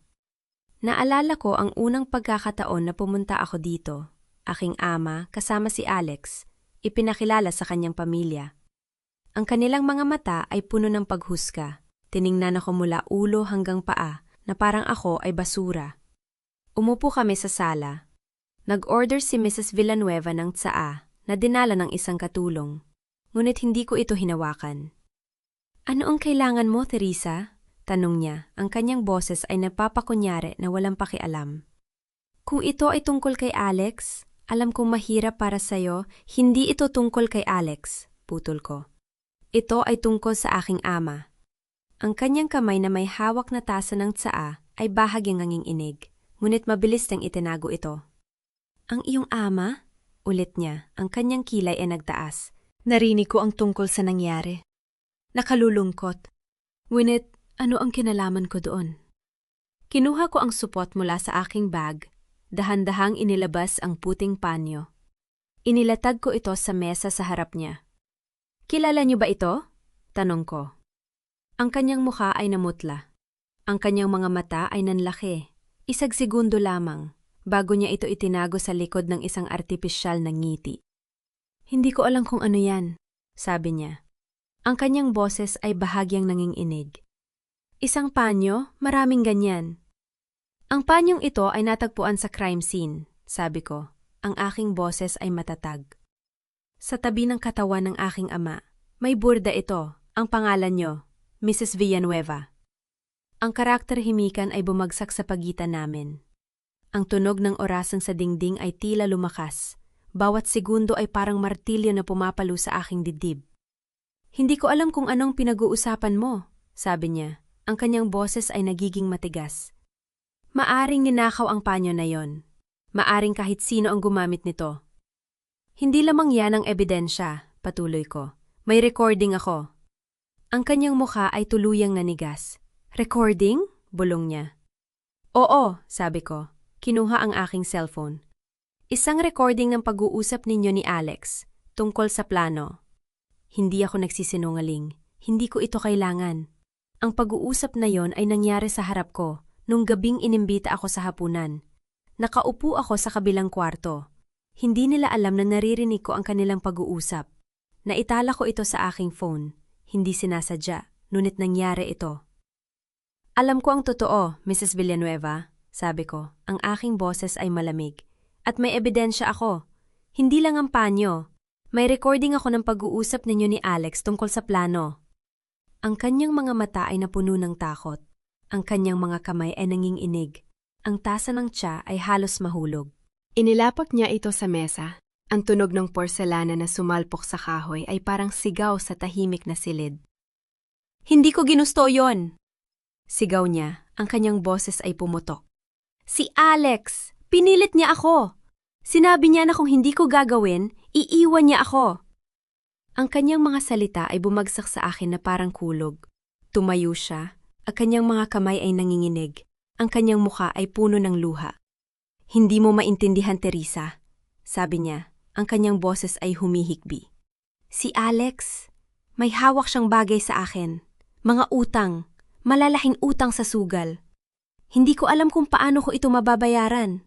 Sinabi niya na kung tutulungan ko siya, kakalimutan niya ang lahat, na hindi na ako magkakaproblema. Umupo siya muli. Ang kanyang mga balikat ay nanginginig. Hindi ko ginusto ang mamatay ng iyong ama. Hindi ko ginusto ang alinman sa mga ito. Ngunit si Alex, siya ang nagplano ng lahat. Alam niya na ang iyong ama ay magko-confess sa kasal. Alam niya na ang lahat, ang kayamanan, ang kumpanya, ang lahat, ay mapupunta sa iyo. At hindi niya ito kayang panindigan. Ang aking puso ay tumibok ng malakas. Ang mga salita niya ay parang lason. Bawat isa ay sumisira sa mga labi ng pag-asa na mayroon ako na si Alex ay may natitira pang kabutihan. Kailan mo nalaman? Tanong ko. Ang aking boses ay halos hindi marinig. Kailan niya sinabi sa iyo ang plano? 3 linggo bago ang kasal, sabi niya. Pinupunasan ang kanyang mga luha. Dumating siya sa bahay, galit na galit. Sinabi niya na may natuklasan siya, na ang iyong ama ay hindi lamang isang simpleng negosyante, na siya ay si Don Ramon Monteclaro, ang may-ari ng Monteclaro Energy, na kapag ikinasal kayo, ang lahat ay mapupunta sa iyo. Tumawa siya ng mapait. Akala niya siguro na ang pagpapakasal sa iyo ay magbibigay sa kanya ng access sa kayamanan. Ngunit nang malaman niya na ang iyong ama ay may sariling plano, na hindi niya ibibigay ang kumpanya kay Alex, kundi sa iyo, nawala siya sa kanyang isip. Kaya nagpasya siyang patayin ang aking ama? Tanong ko, ang aking boses ay nanginginig sa galit. Hindi lamang yan, sabi ni Consuelo. Ang kanyang mga mata ay tumitingin sa malayo. May plano siyang sirain ka rin. Ang mga dokumento na pinirmahan mo nung araw na iyon, ang mga papeles na sinabi niyang annulment, hindi ang annulment. Yon ay paglilipat ng iyong mga karapatan sa kumpanya. Sa kanya. Ang mundo ay tila huminto. Ang aking mga tuhod ay nanghina, at kailangan kong umupo upang hindi ako mahulog. Ano? Bulong ko. Pinirmahan mo ang iyong mana, Teresa? Sabi niya. Ang kanyang boses ay puno ng awa. Sa pamamagitan ng pagpirma sa mga papeles na yon, ibinigay mo ang lahat kay Alex. Ang kumpanya, ang mga ari-arian, ang lahat. Ang aking isipan ay tumakbo. Ang araw na yon, ang araw na nalaman ko ang tungkol sa pagkamatay ng aking ama, ang araw na nakita ko ang mga litrato ni Alex kasamang ibang babae, sa aking pagkalito at sakit, pinirmahan ko ang mga papeles na yon. Hindi ko ito binasa. Hindi ko ito naunawaan. Nagtiwala ako sa kanya. Kailangan kong umalis, sabi ko. Ang aking boses ay matigas. Tumayo ako. Ang aking mga binti ay nanginginig. Teresa, teka, sabi ni Consuelo. Ang kanyang kamay ay umabot sa akin. Kailangan kong sabihin sa'yo, hindi! Putol ko. Ang aking mga mata ay puno ng apoy. Wala na akong maririnig sa inyo. Kayo at ang iyong anak, sinira ninyo ang aking buhay. At babayaran ninyo ito. Tumalikod ako at naglakad patungo sa pinto. Ngunit bago ako lumabas, lumingon ako. Mrs. Villanueva, sabi ko, ang aking boses ay malamig. Kung meron kayong anumang natitirang konsensya, may oras pa kayo upang gawin ang tama. Ngunit kung hindi, hindi ko kayo patatawarin. Ang kanyang mga mata ay napuno ng luha muli, ngunit hindi siya nagsalita. Binuksan ko ang pinto at lumabas. Ang mainit na hangin ay sumalubong sa akin. Sa aking kotse, kinuha ko ang aking cellphone at tinawagan si Ate Dela Cruz.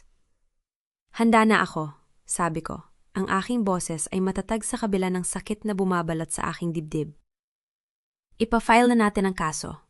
Miss Teresa, sabi niya, ang kanyang boses ay nag-aalala. Nasa bahay ka na ba? Hindi pa, sagot ko. Babalik ako sa apartment na yon. Bakit? May kailangan akong sabihin sa'yo, sabi niya. Ngunit mas mabuti kung personal nating pag-usapan. Ang kanyang tono ay nagparamdam sa akin ng kaba. Ano yon, ati? May nahanap akong bagong ebidensya, sabi niya. Isang testigo, isang tao na nakakita kay Alex noong gabi ng pagkamatay ng iyong ama. Ngunit kailangan kong makipag-usap sa'yo tungkol dito ng personal. Bilisan natin, sabi ko. Sinimulan ang makina ng kotse. Papunta na ako. Habang nagmamaneho ako pa-uwi, ang aking isipan ay puno ng mga salita ni Consuelo. Ang pagtataksil ni Alex ay mas malalim kaysa sa inaakala ko. Hindi lamang siya ang pumatay sa aking ama. Siya rin ang sumira sa akin. Ang nag-alis sa akin ng lahat ng aking karapatan. Ngunit may isang bagay na hindi niya alam. Hindi ko ibinigay ang lahat sa kanya. May mga dokumento pa ako, mga ebidensya, mga recording. At mayroon akong isang testigo, si Lieutenant Ramirez na nag-iimbestiga sa pagkamatay ng aking ama. Pagdating ko sa aking apartment building, napansin ko na ang ilaw sa aking unit ay patay. Ngunit hindi yon ang nakabahala sa akin, ang pinto. Ang pinto ay bahagyang bukas, ang lock ay sira. Ang aking puso ay tumigil. Dahan-dahan kong binuksan ang pinto, ang aking mga kamay ay nanginginig. Ang apartment ay sira. Ang mga dokumento ay nakakalat sa sahig, ang mga drawer ay bukas, ang mga gamit ay itinapon. Ang aking laptop ay nawawala. Ang mga folder na naglalaman ng mga ebidensya, ang mga bank transfer receipts, ang mga litrato, ang mga recording, lahat ay nawala. Umupo ako sa sahig, ang aking mga tuhod ay nanghina. Ang lahat ng aking pinaghirapan, ang lahat ng aking ebidensya, nawala. At saka ko ito nakita. Isang piraso ng papel sa mesa na may sulat kamay na pamilyar. Akala mo ba mananalo ka? Wala kang ebidensya, wala kang laban. AV. Ang aking mga kamay ay nanginginig habang hawak ko ang papel. Ang mga salita ni Alex ay parang kutsil o sa aking puso. Ngunit sa halip na mapaluha, isang kakaibang kalmado ang gumalot sa akin. Tumayo ako, pinunasan ang aking mga mata at kinuha ang aking cellphone. Sa aking secure folder, may isang kopya pa rin ako ng lahat. Ang mga litrato, ang mga recording, ang mga dokumento, lahat ay nakasave sa cloud. Hindi alam ni Alex na nag-upload ako ng mga kopya sa isang secure server, isang server na hindi niya ma-access. Nagkakamali ka, Alex. Bulong ko, ang aking boses ay matatag. May ebidensya pa ako. At may testigo pa ako. Tumawag ako kay Oti Dela Cruz. Oti, sabi ko, ang aking boses ay kalmado. Sinira nila ang aking apartment. Kinuha nila ang lahat. Ang katahimikan sa kabilang linya ay tumagal ng ilang segundo. Miss Teresa, ligtas ka ba? Oo, sagot ko. Ngunit kailangan nating kumilos ng mabilis. May plano ako. Anong plano? Tumingin ako sa papel sa aking kamay. Ang mga salita ni Alex ay parang hamon. Kung gusto niya maglaro ng ganito, sabi ko, ang aking boses ay malamig. Ibigay natin sa kanya ang laro na hindi na inaasahan. Paano ako mananalo, tatay? Wala na akong ebidensya.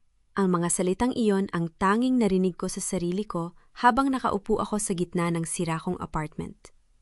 Ang mga basag na baso, ang mga punit na dokumento, ang mga drawer na walang laman, lahat ng ito ay paalala ng kung gaano kalalim ang pagbagsak ko. Hawak ko ang Vongko Hinmatroy na tanging natira sa kanya. Ang malamig na metal ay dumidikit sa aking palad. Ang aking mga daliri ay marahang minamasahe ang disenyo nito. Ang bawat ukit ay pamilyar. Araw-araw ko itong hinawakan simula noong bata ako. Hindi ko alam na ito pala ang huling regalo niya sa akin. Ang apartment ay tahimik, maliban sa tunog ng aking paghinga na paos at mabigat. Ang hangin ay amoy alikabok at takot. Umupo ako sa sahig. Ang aking mga tuhod ay nakayakap. Ang Vongko ay nakakapit sa aking dibdib. Hindi ako umiyak. Hindi ko kaya. Ang sakit ay masyadong malalim, masyadong malawak. Parang may bumunot sa lahat ng buto ko at iniwan akong walang laman. Tatay? Bulong ko muli. Ang aking boses ay basag. Nangako ako sa'yo. Nangako akong ipaglalaban ka. Ngunit paano? Wala na akong laban. Ang pinto ay bumukas ng marahan. Hindi ako lumingon.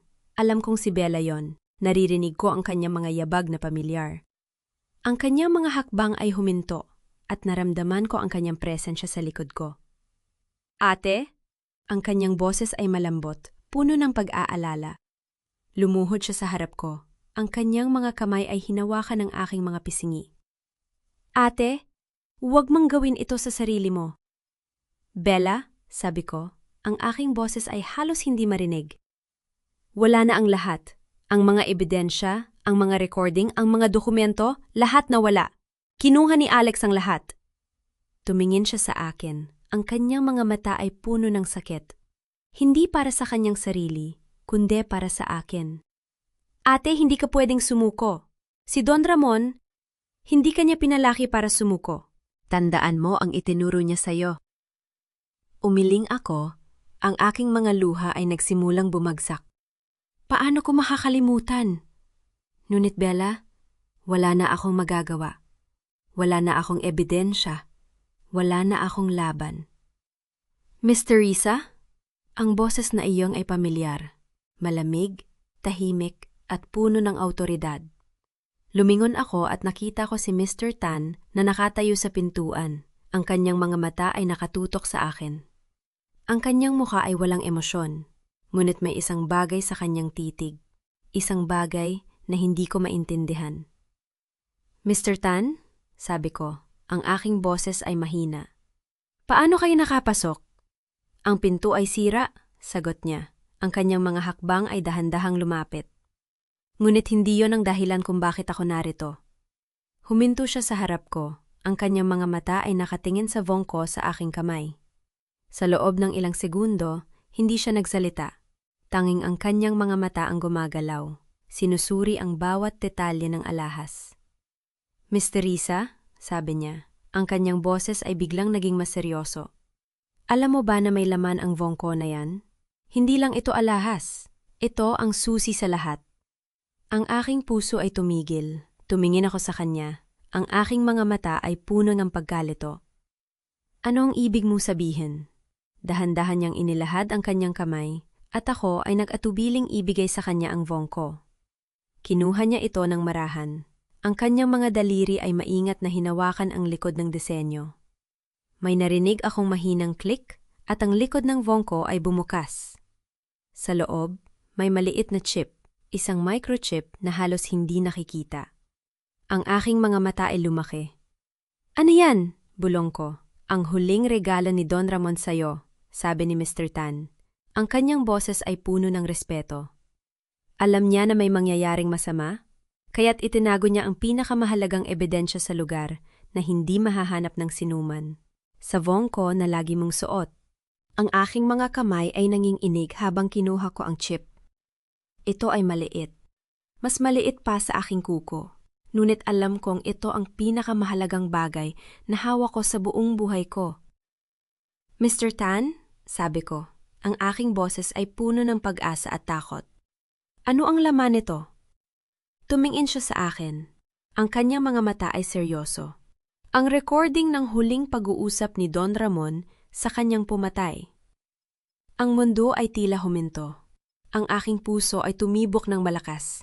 Ang aking mga tainga ay umugong. I-play natin, sabi ko. Ang aking boses ay matatag sa kabila ng aking nanginginig na mga kamay. Kinuha ni Mr. Tan ang chip at inilagay ito sa kanyang cellphone. Sa loob ng ilang segundo, may static at pagkatapos, ang boses ng aking ama. Alex, anak, bakit? Bakit mo ginagawa ito sa akin, sa anak kong si Teresa? Ang aking puso ay napunit. Ang boses niya, ang boses na mahal ko, ang boses na nagturo sa akin ng lahat, ay puno ng sakit at pagkalito.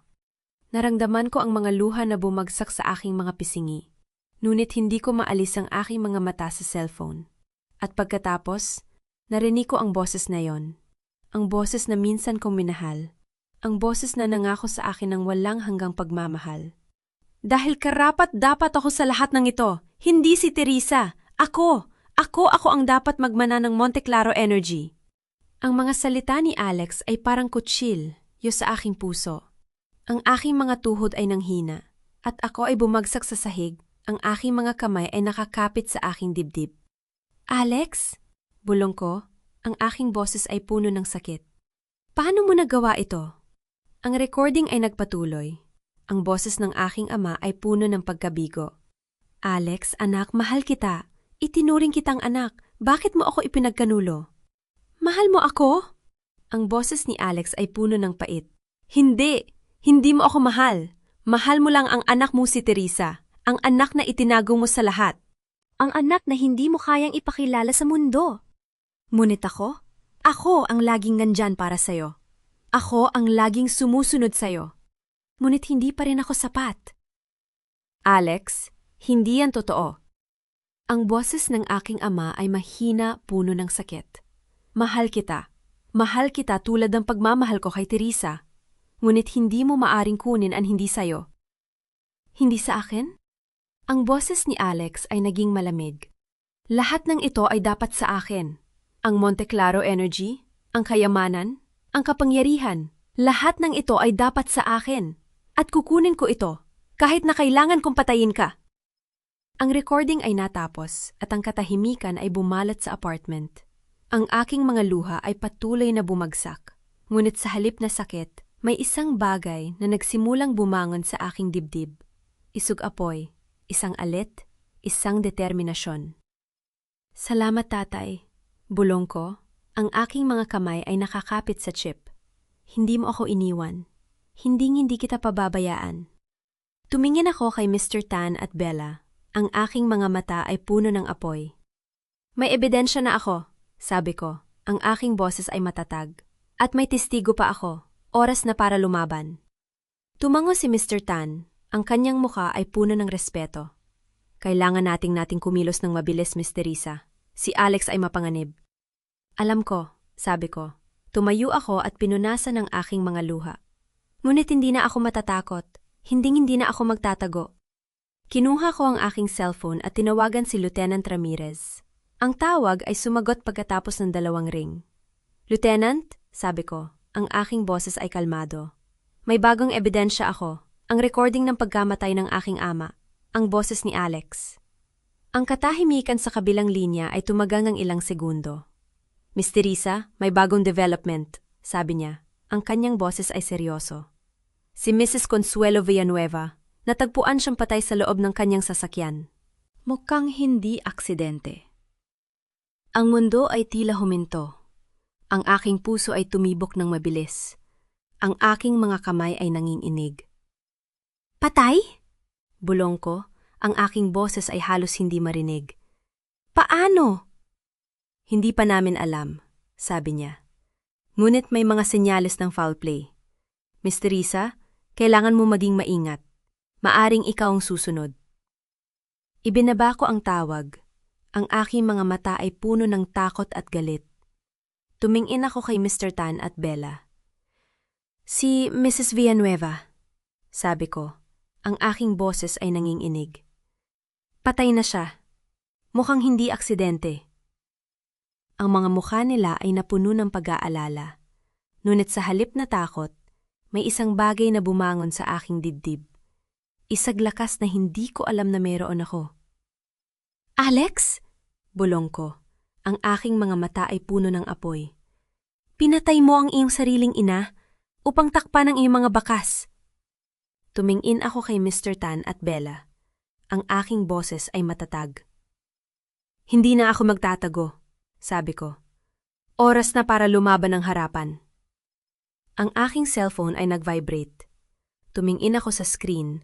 Ang pangalan ni Alex ay kumikislap. Sinagot ko ang tawag. Ang aking boses ay malamig. Alex? Teresa.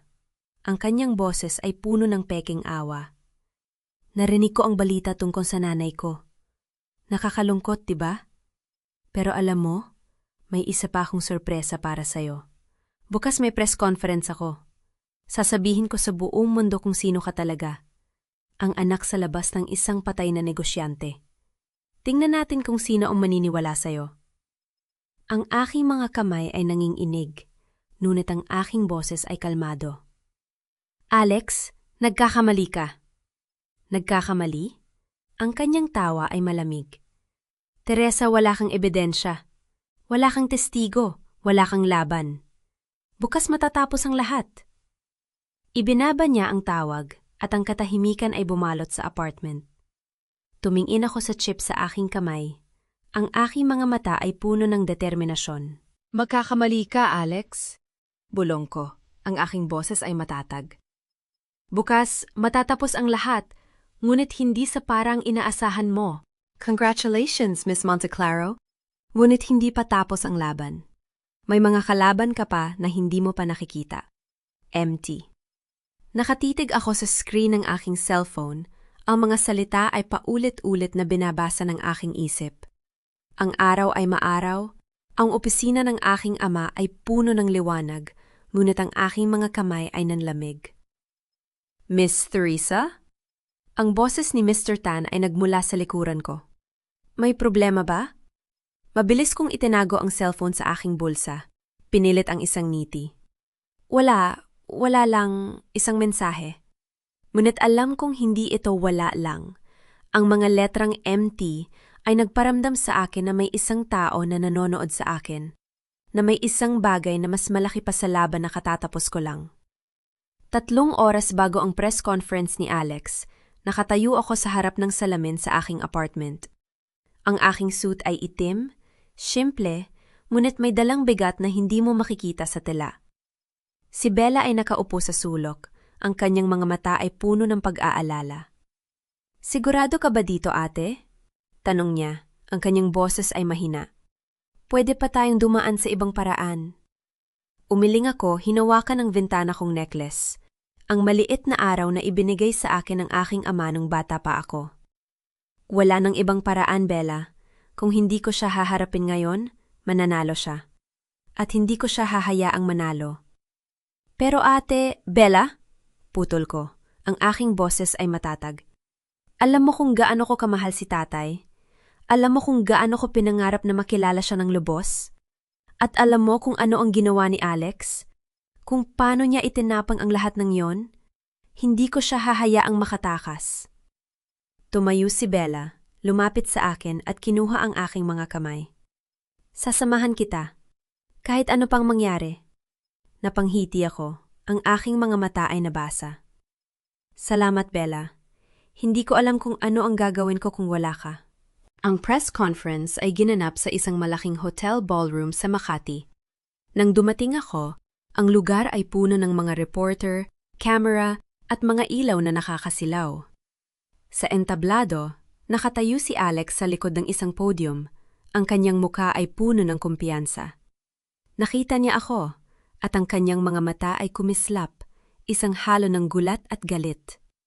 Teresa, sabi niya. Ang kanyang boses ay pilit na kalmado. Ano ang ginagawa mo dito? Hindi ako sumagot. Sa halip, naglakad ako patungo sa entablado. Ang aking mga takong ay lumalagutok sa sahig. Ang mga reporter ay lumingon sa akin. Ang kanilang mga camera ay sumunod sa bawat hakbang ko. Mr. Villanueva, sabi ko. Ang aking boses ay malinaw at matatag. May sasabihin ako sa mga tao dito at sa buong Pilipinas. Ang mga mata ni Alex ay naging malamig. Wala kang karapatan. Wala akong karapatan? Ngumiti ako, ngunit walang init sa aking mga mata. Alex, Ikaw ang walang karapatan na tumayo dito. Ikaw ang pumatay sa aking ama. Ikaw ang nagtaksil sa akin, sa aking pamilya at sa lahat ng taong nagtiwala sa'yo. Ang bulong ng mga reporter ay kumalat sa buong silid. Si Alex ay namutla, ang kanyang mga kamay ay nanginginig sa podium. Teresa, huwag kang magsalita ng walang basihan. Sabi niya, ang kanyang boses ay pilit. Wala kang ebidensya. Kinuha ko ang aking necklace. Maingat na binuksan ang maliit na chip sa likod ng araw. Itinaas ko ito sa harap ng mga kamera. Ebidensya? Sabi ko, ang aking boses ay puno ng sakit at galit. Narito ang ebidensya. Ang huling recording ng aking ama. Ang recording na nagpapatunay sa iyong kasalanan. Ang mga mata ni Alex ay lumaki. Hindi mo maaaring, tingnan natin. Sabi ko, ang aking boses ay kalmado.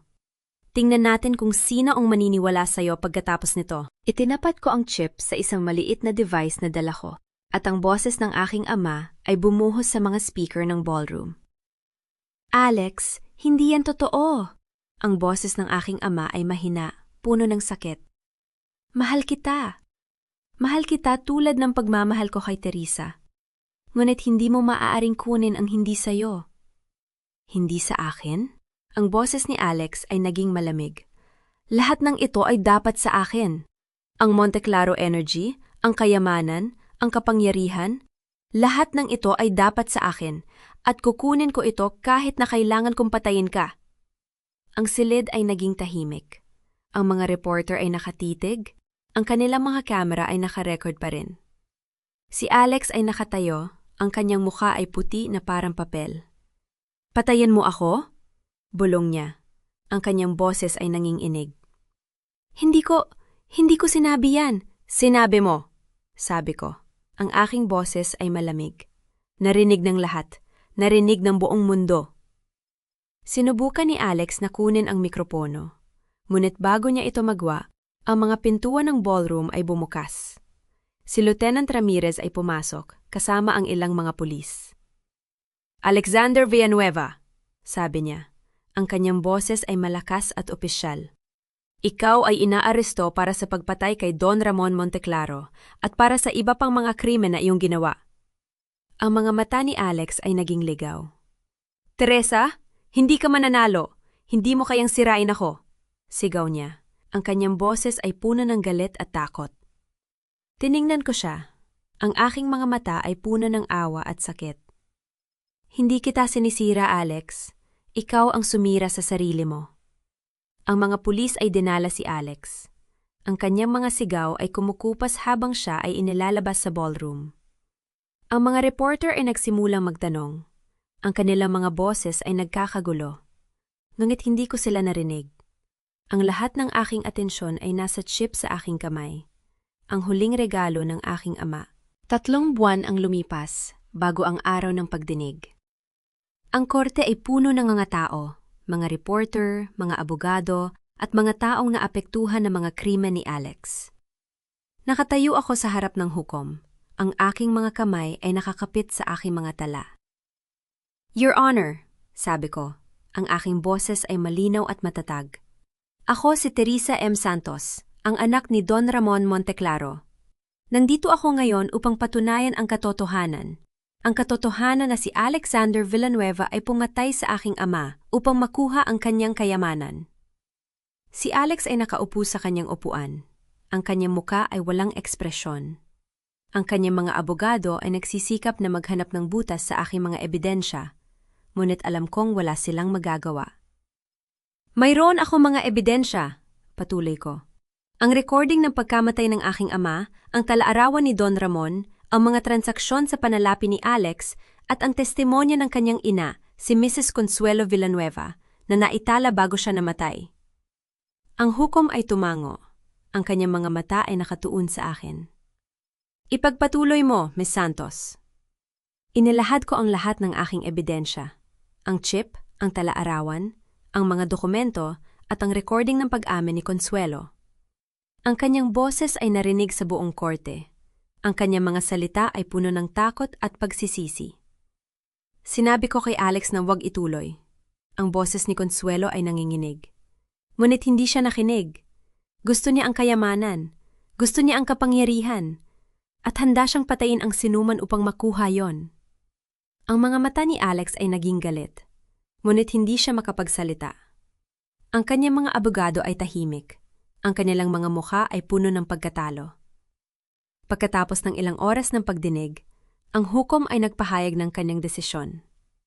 Si Alexander Villanueva ay napatunay na nagkasala sa mga kasong pagpatay, pagtatangka ng pagpatay, at pandaraya. Siya ay sinentensiyahan ng habambuhay na pagkabilanggo.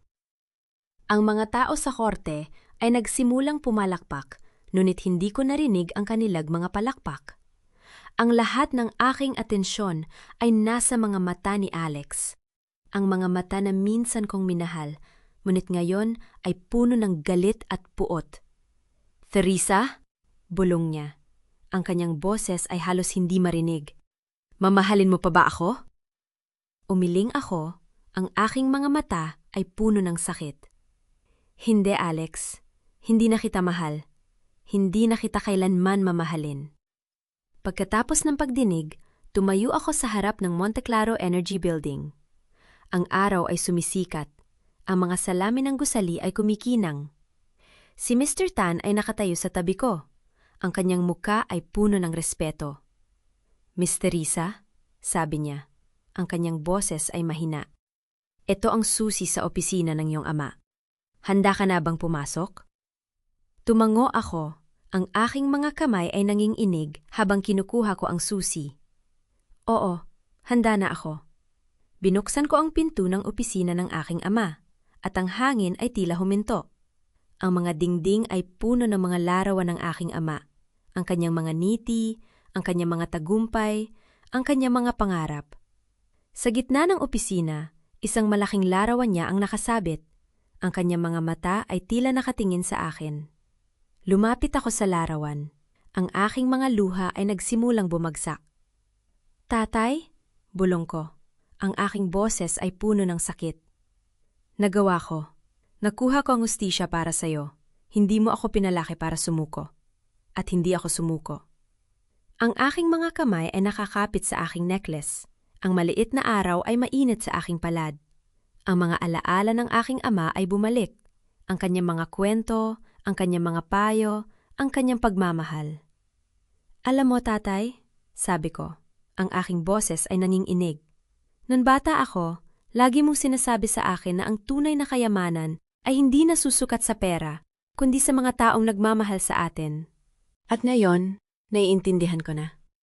Ang tunay kong kayamanan ay ang mga taong nanatili sa akin. Si Bella, si Mr. Tan, si Lieutenant Ramirez.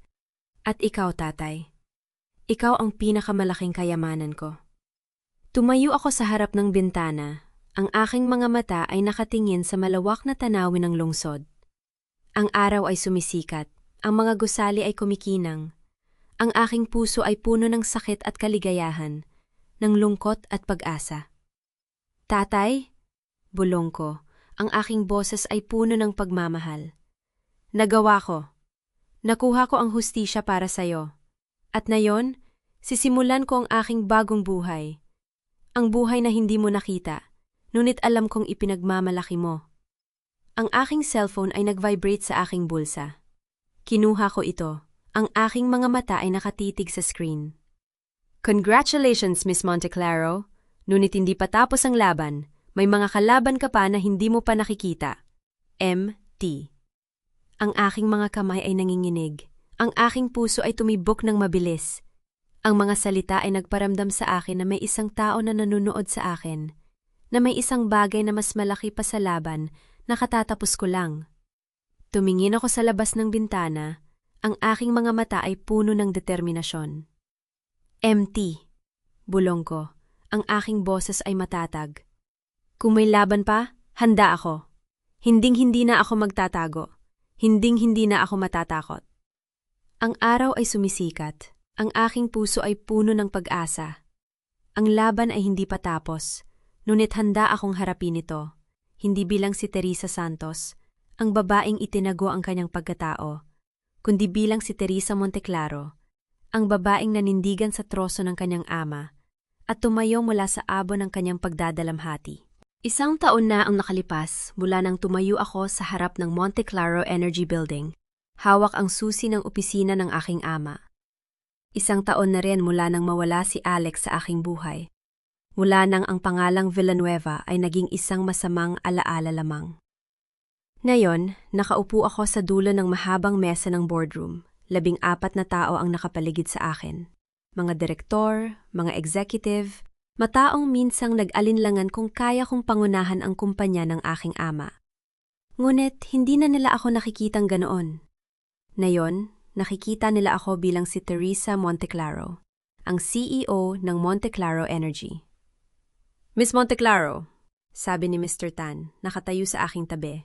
Handa na ang lahat para sa presentasyon. Tumango ako. Ang aking mga mata ay dumaan sa bawat mukha sa mesa. Mga minamahal kong kasamahan. Simula ko, ang aking boses ay kalmado at malinaw. Alam kong hindi naging madali ang nakaraang taon para sa ating lahat. Maraming pagbabago, maraming pagsubok. Ngunit ngayon, nais kong ibahagi sa inyo ang isang bagay na malapit sa aking puso. Binuksan ko ang aking tablet at ang screen sa likod ko ay nagpakita ng isang logo. Isang araw na may mga sinag katulad ng aking necklace. Plano kong magtatag ng isang pundasyon, patuloy ko. Ang Don Ramon Monteclaro Foundation, isang scholarship program para sa mga batang mahihirap na nais mag-aral ng abogasya, engineering at iba pang kurso na makakatulong sa kanilang komunidad. Ang mga mukha sa mesa ay nagpakita ng iba't ibang reaksyon. Ang ilan ay nagulat, ang ilan ay nagtaka, ang ilan ay ngumiti. Miss Monteclaro, sabi ng isang direktor, isang matandang lalaki na may salamin. Ito ba ay isang malaking pamumuhunan? Ang pundasyon ay mga ilangan ng malaking pondo. Tumango ako. Oo, attorney. Ngunit naniniwala ako na ang pinakamalaking pamumuhunan ay hindi sa mga gusali o kagamitan, kundi sa mga tao. Sa mga batang may pangarap, ngunit walang paraan upang maabot ito. Ang direktor ay tumango. Ang kanyang mga mata ay may respeto. Ito ay isang marangal na layunin, Miss Monteclaro. Numiti ako. Ang aking mga kamay ay nakakapit sa aking necklace sa ilalim ng aking blazer. Salamat, attorney. Naniniwala ako na ito ang nais ng aking ama. Hindi lamang siya nagtayo ng isang kumpanya, nagtayo siya ng isang pangarap. At nais kong ipagpatuloy ang pangarap na yon. Pagkatapos ng pulong, tumayo ako sa harap ng bintana ng aking opisina. Ang tanawin ng lungsod ay bumungad sa akin. Ang mga gusali, ang mga sasakyan, ang mga taong nagmamadali. Sa ibaba, may mga batang naglalaro sa isang maliit na park. Ang kanilang mga tawa ay umaabot sa akin kahit na malayo. Tatay! Bulong ko. Ang aking hininga ay nag-iwan ng manipis na ulap sa salamin. Sana nakikita mo ito? Sana ipinagmamalaki mo ako? Ang aking cellphone ay nag-vibrate. Isang mensahe mula kay Bella. Ate, handa na ako. Sunduin mo ako? Numiti ako. Oo, Bella, darating na ako. 2 oras ang nakalipas. Nakatayo ako sa harap ng isang puting marmol na lapida. Ang pangalan ni Don Ramon Monteclaro ay nakaukit dito, kasama ang mga petsa ng kanyang buhay. Ang hangin ay malamig. Ang mga dahon ng mga puno ay kumakaluskos. Inilapag ko ang isang bungkus ng puting bulaklak sa harap ng lapida. Ang mga talulot ay marahan na gumalaw sa hangin. Tatay, sabi ko, ang aking boses ay mahina ngunit malinaw. Ginawa ko ang lahat ng ito para sa'yo. Pero hindi lang para sa'yo, para rin sa mga batang katulad ko noon. Yung mga batang sinasabing hindi karapat-dapat pero may pangarap. Ang aking mga luha ay nagsimulang bumagsak, ngunit numiti ako. Alam mo, tatay, nung bata ako, lagi mong sinasabi sa akin na ang mundo ay malupit, na may mga taong hahatulan ako dahil sa aking pinanggalingan. Ngunit sinabi mo rin na hindi ko dapat hayaang baguhin ako ng mundo, na dapat akong manindigan sa aking mga paniniwala. Ang aking mga daliri ay dumampis sa malamig na marmol at yun ang ginawa ko, tatay, nanindigan ako.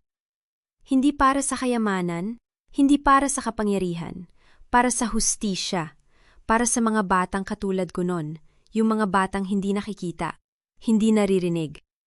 ngunit may mga pangarap na kasing liwanag ng araw. Narinig ko ang mga yabag sa likod ko. Lumingon ako at nakita ko si Bella na papalapit. Ang kanyang mga mata ay puno ng pagmamahal. "Ate," sabi niya, ang kanyang boses ay malambot.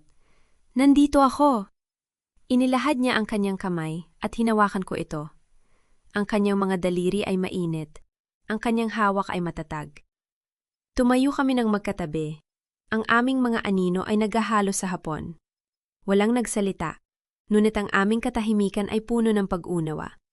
Si Bella, ang aking kapatid na hindi sa dugo ngunit sa puso. Si Bella, na nanatili sa akin kahit na ang mundo ay tila gumuho. "Tatay," bulong ni Bella, ang kanyang boses ay puno ng paggalang. "Salamat sa pag-aalaga kay ate. Salamat sa pagtuturo sa kanya na maging matatag. Ipagpapatuloy namin ang iyong legacy." Ang aking mga mata ay napuno ng luha, ngunit hindi ko sila pinigilan. Hayaan silang bumagsak. Hayaan silang maghugas ng sakit, ng lungkot, ng lahat ng mga taon ng pagtatago. "Bella," sabi ko, ang aking boses ay nanginginig. "Salamat." Numiti siya. Ang kanyang mga mata ay kumikinang. "Walang anuman ate. Nandito ako." Lagi. Ang aking cellphone ay nag-vibrate sa aking bulsa. Kinuha ko ito at nakita ko ang pangalan ni Mr. Tan sa screen. "Miss Teresa," sabi niya. Ang kanyang boses ay seryoso. "May nakita kaming kahina-hinalang aktibidad sa isa sa mga subsidiary natin. Mukhang may napaplano ng masama." Ang aking mga kamay ay humigpit sa cellphone. Ang hangin ay tila naging mas malamig. "Anong klaseng aktibidad, Mr. Tan?" Tanong ko. Ang aking boses ay kalmado. "May mga transaksyon na hindi nakarecord sa sistema. Mga paglilipat ng pondo na hindi namin inaprubahan. At may nakita kaming pangalan, isang tao na dapat ay wala na sa larawan." Ang aking puso ay tumibok ng mabilis, ngunit hindi ko ito ipinakita. "Sino, Mr. Tan?" "Si Ate Marcos de la Cruz." Ang pangalan ay nagdulot ng isang malamig na hangin sa aking likod. Si Ate de la Cruz, ang dating kasosyo ng aking ama. Ang taong tumulong sa akin sa mga unang araw ng aking laban. Ngunit may isang bagay na hindi tama. May isang bagay na hindi ko nakita. "Miss Teresa," patuloy ni Mr. Tan, "may ebidensya kami na siya ay nakikipag-ugnayan sa isang tao. Isang tao na kilala natin. Si Mrs. Consuelo Villanueva." Ang aking mga mata ay lumawak. Ngunit si Consuelo ay patay na. Namatay siya sa bilangguan, ayon sa mga ulat. Ngunit may isang bagay na hindi tama. May isang bagay na hindi ko nakita. "Mr. Tan," sabi ko, ang aking boses ay matatag. "Kailangan kong makita ang lahat ng ebidensya. Ngayon." "Oo, Miss Teresa, nasa opisina na ako. Handa na ang lahat." Ibinalik ko ang cellphone sa aking bulsa. Ang aking mga kamay ay nanginginig. Tumingin ako kay Bella. Ang kanyang mga mata ay puno ng pag-aalala. "Ate," sabi niya, "anong nangyari?" Numiti ako. Ngunit ang aking neti ay hindi umabot sa aking mga mata. "May kailangan ako asikasuhin, Bella. Kailangan kong umalis." "Samahan kita," sabi niya. Ang kanyang boses ay matatag. Umiling ako. "Hindi, Bella, kailangan kong gawin ito ng mag-isa, pero salamat." Yumakap ako sa kanya. Ang kanyang init ay nagbigay sa akin ng lakas. "Aalagaan mo ang sarili mo, ha?" bulong niya. "Oo," sabi ko. "Pangako." Pagkalabas ko sa sementeryo, sumakay ako sa aking kotse. Ang makina ay umugong, ang mga gulong ay gumulong sa kalsada. Ang aking isipan ay puno ng mga tanong. Si Ate de la Cruz, si Consuelo. Ano ang koneksyon? Ano ang hindi ko nakita? Pagdating ko sa opisina, si Mr. Tan ay nakatayo sa harap ng kanyang mesa. Ang kanyang muka ay seryoso. Ang kanyang mga mata ay may kislap ng pag-aalala. "Miss Teresa," sabi niya. Ang kanyang boses ay mahina. "Narito ang lahat ng ebidensya." Inabot niya sa akin ang isang folder at binuksan ko ito. Ang mga dokumento ay puno ng mga transaksyon, mga numero, mga pangalan. Ngunit ang isang pangalan ay tumatak sa aking mga mata. Si Consuelo Villanueva. Ngunit siya ay patay na, bulong ko. Sa papel, oo, sabi ni Mr. Tan. Ngunit may mga ulat na siya ay nakita sa ibang bansa, na siya ay buhay. Ang aking mga kamay ay nanginginig. Ang aking puso ay tumibok ng mabilis, ngunit hindi ako natakot. Hindi na ako natatakot. Mr. Tan, sabi ko, ang aking boses ay matatag. Hayaan mo sila. Handa na ako. Hindi na ako ang babaeng madaling takutin. Ako na ngayon ang nagmamayari ng larong ito. Nuumiti si Mr. Tan. Ang kanyang mga mata ay puno ng respeto. Yan ang Miss Teresa na kilala ko. Tumango ako. Ang aking mga kamay ay nakakapit sa folder. Salamat, Mr. Tan. Ipagpatuloy mo ang pagsubaybay. Ipaalam mo sa akin ang lahat ng paggalaw.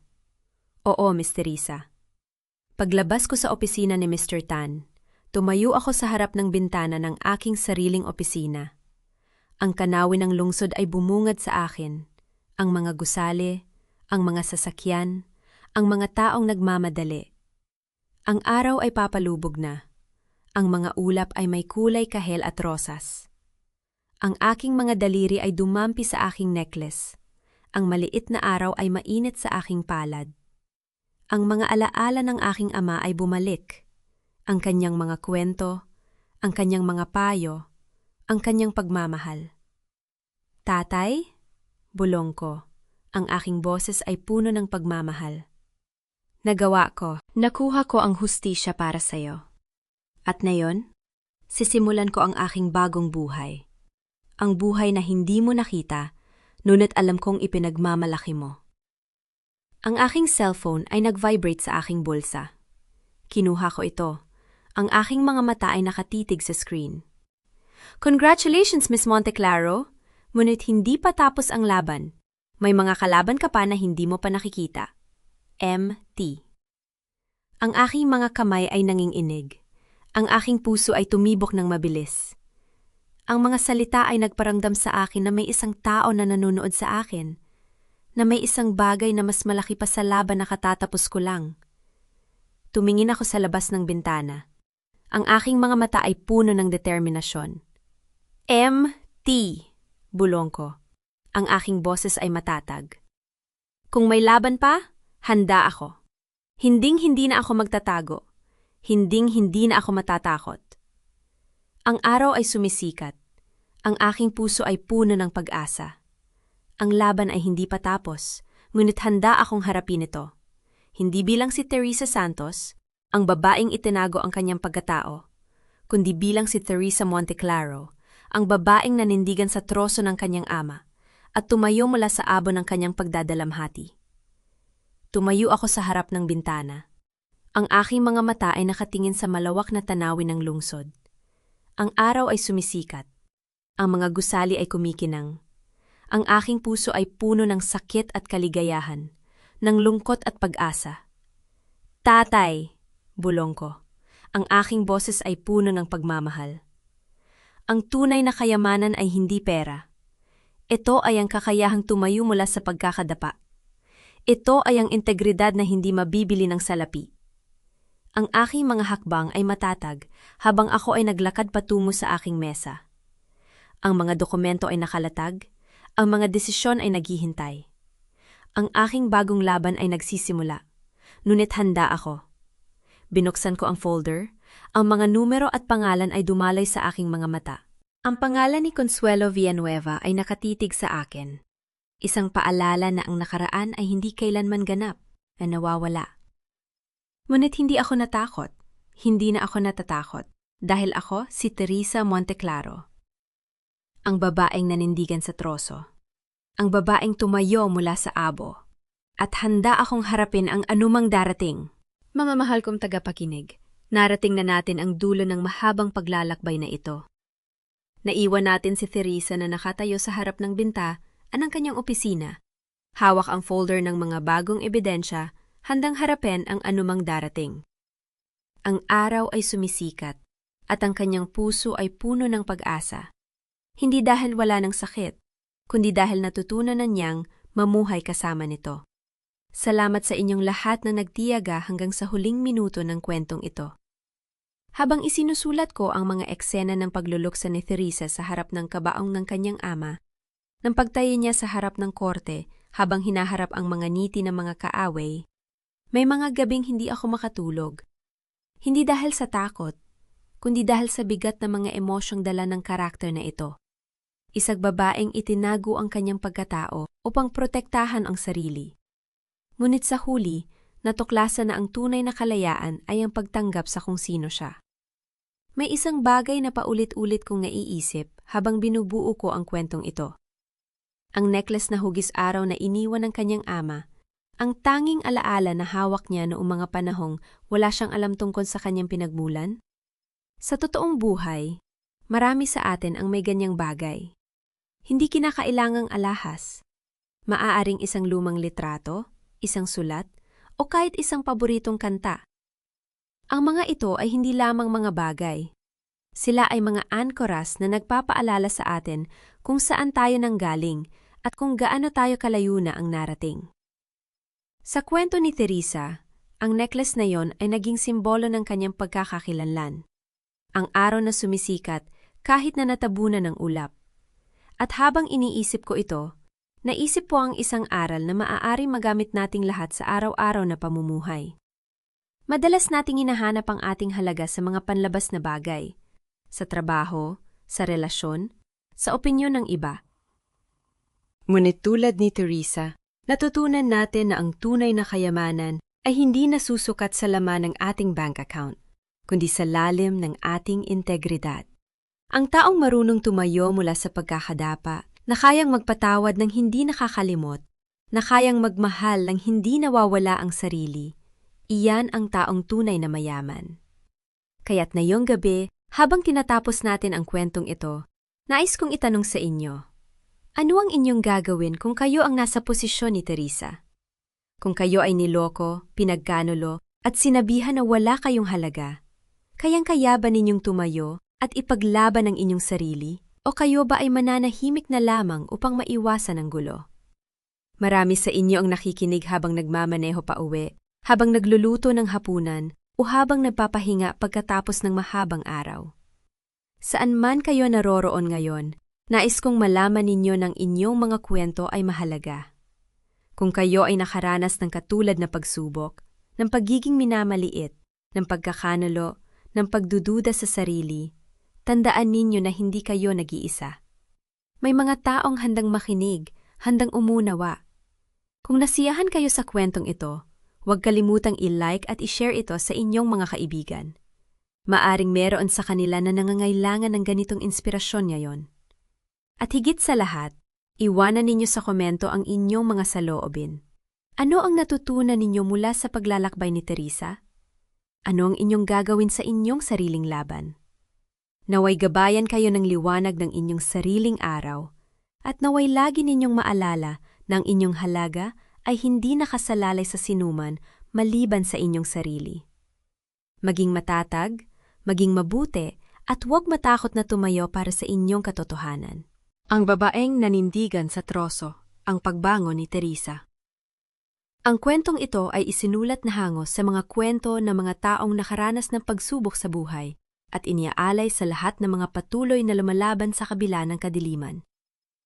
Ang mga pangyayari at karakter dito ay katang-isip lamang at hindi naglalayong manira o tumukoy sa sinumang buhay o namatay na tao. Ang kwentong ito ay likha para sa layuning pang-aliw at magbigay ng positibong mensahe sa mga tagapakinig. Ang seryeng ito ay isang natatanging likha at pag-aari ng aming channel at mahigpit na ipinagbabawal ang pagkokopya o muling pag-upload ito ng walang pahintulot. Maraming salamat sa inyong suporta.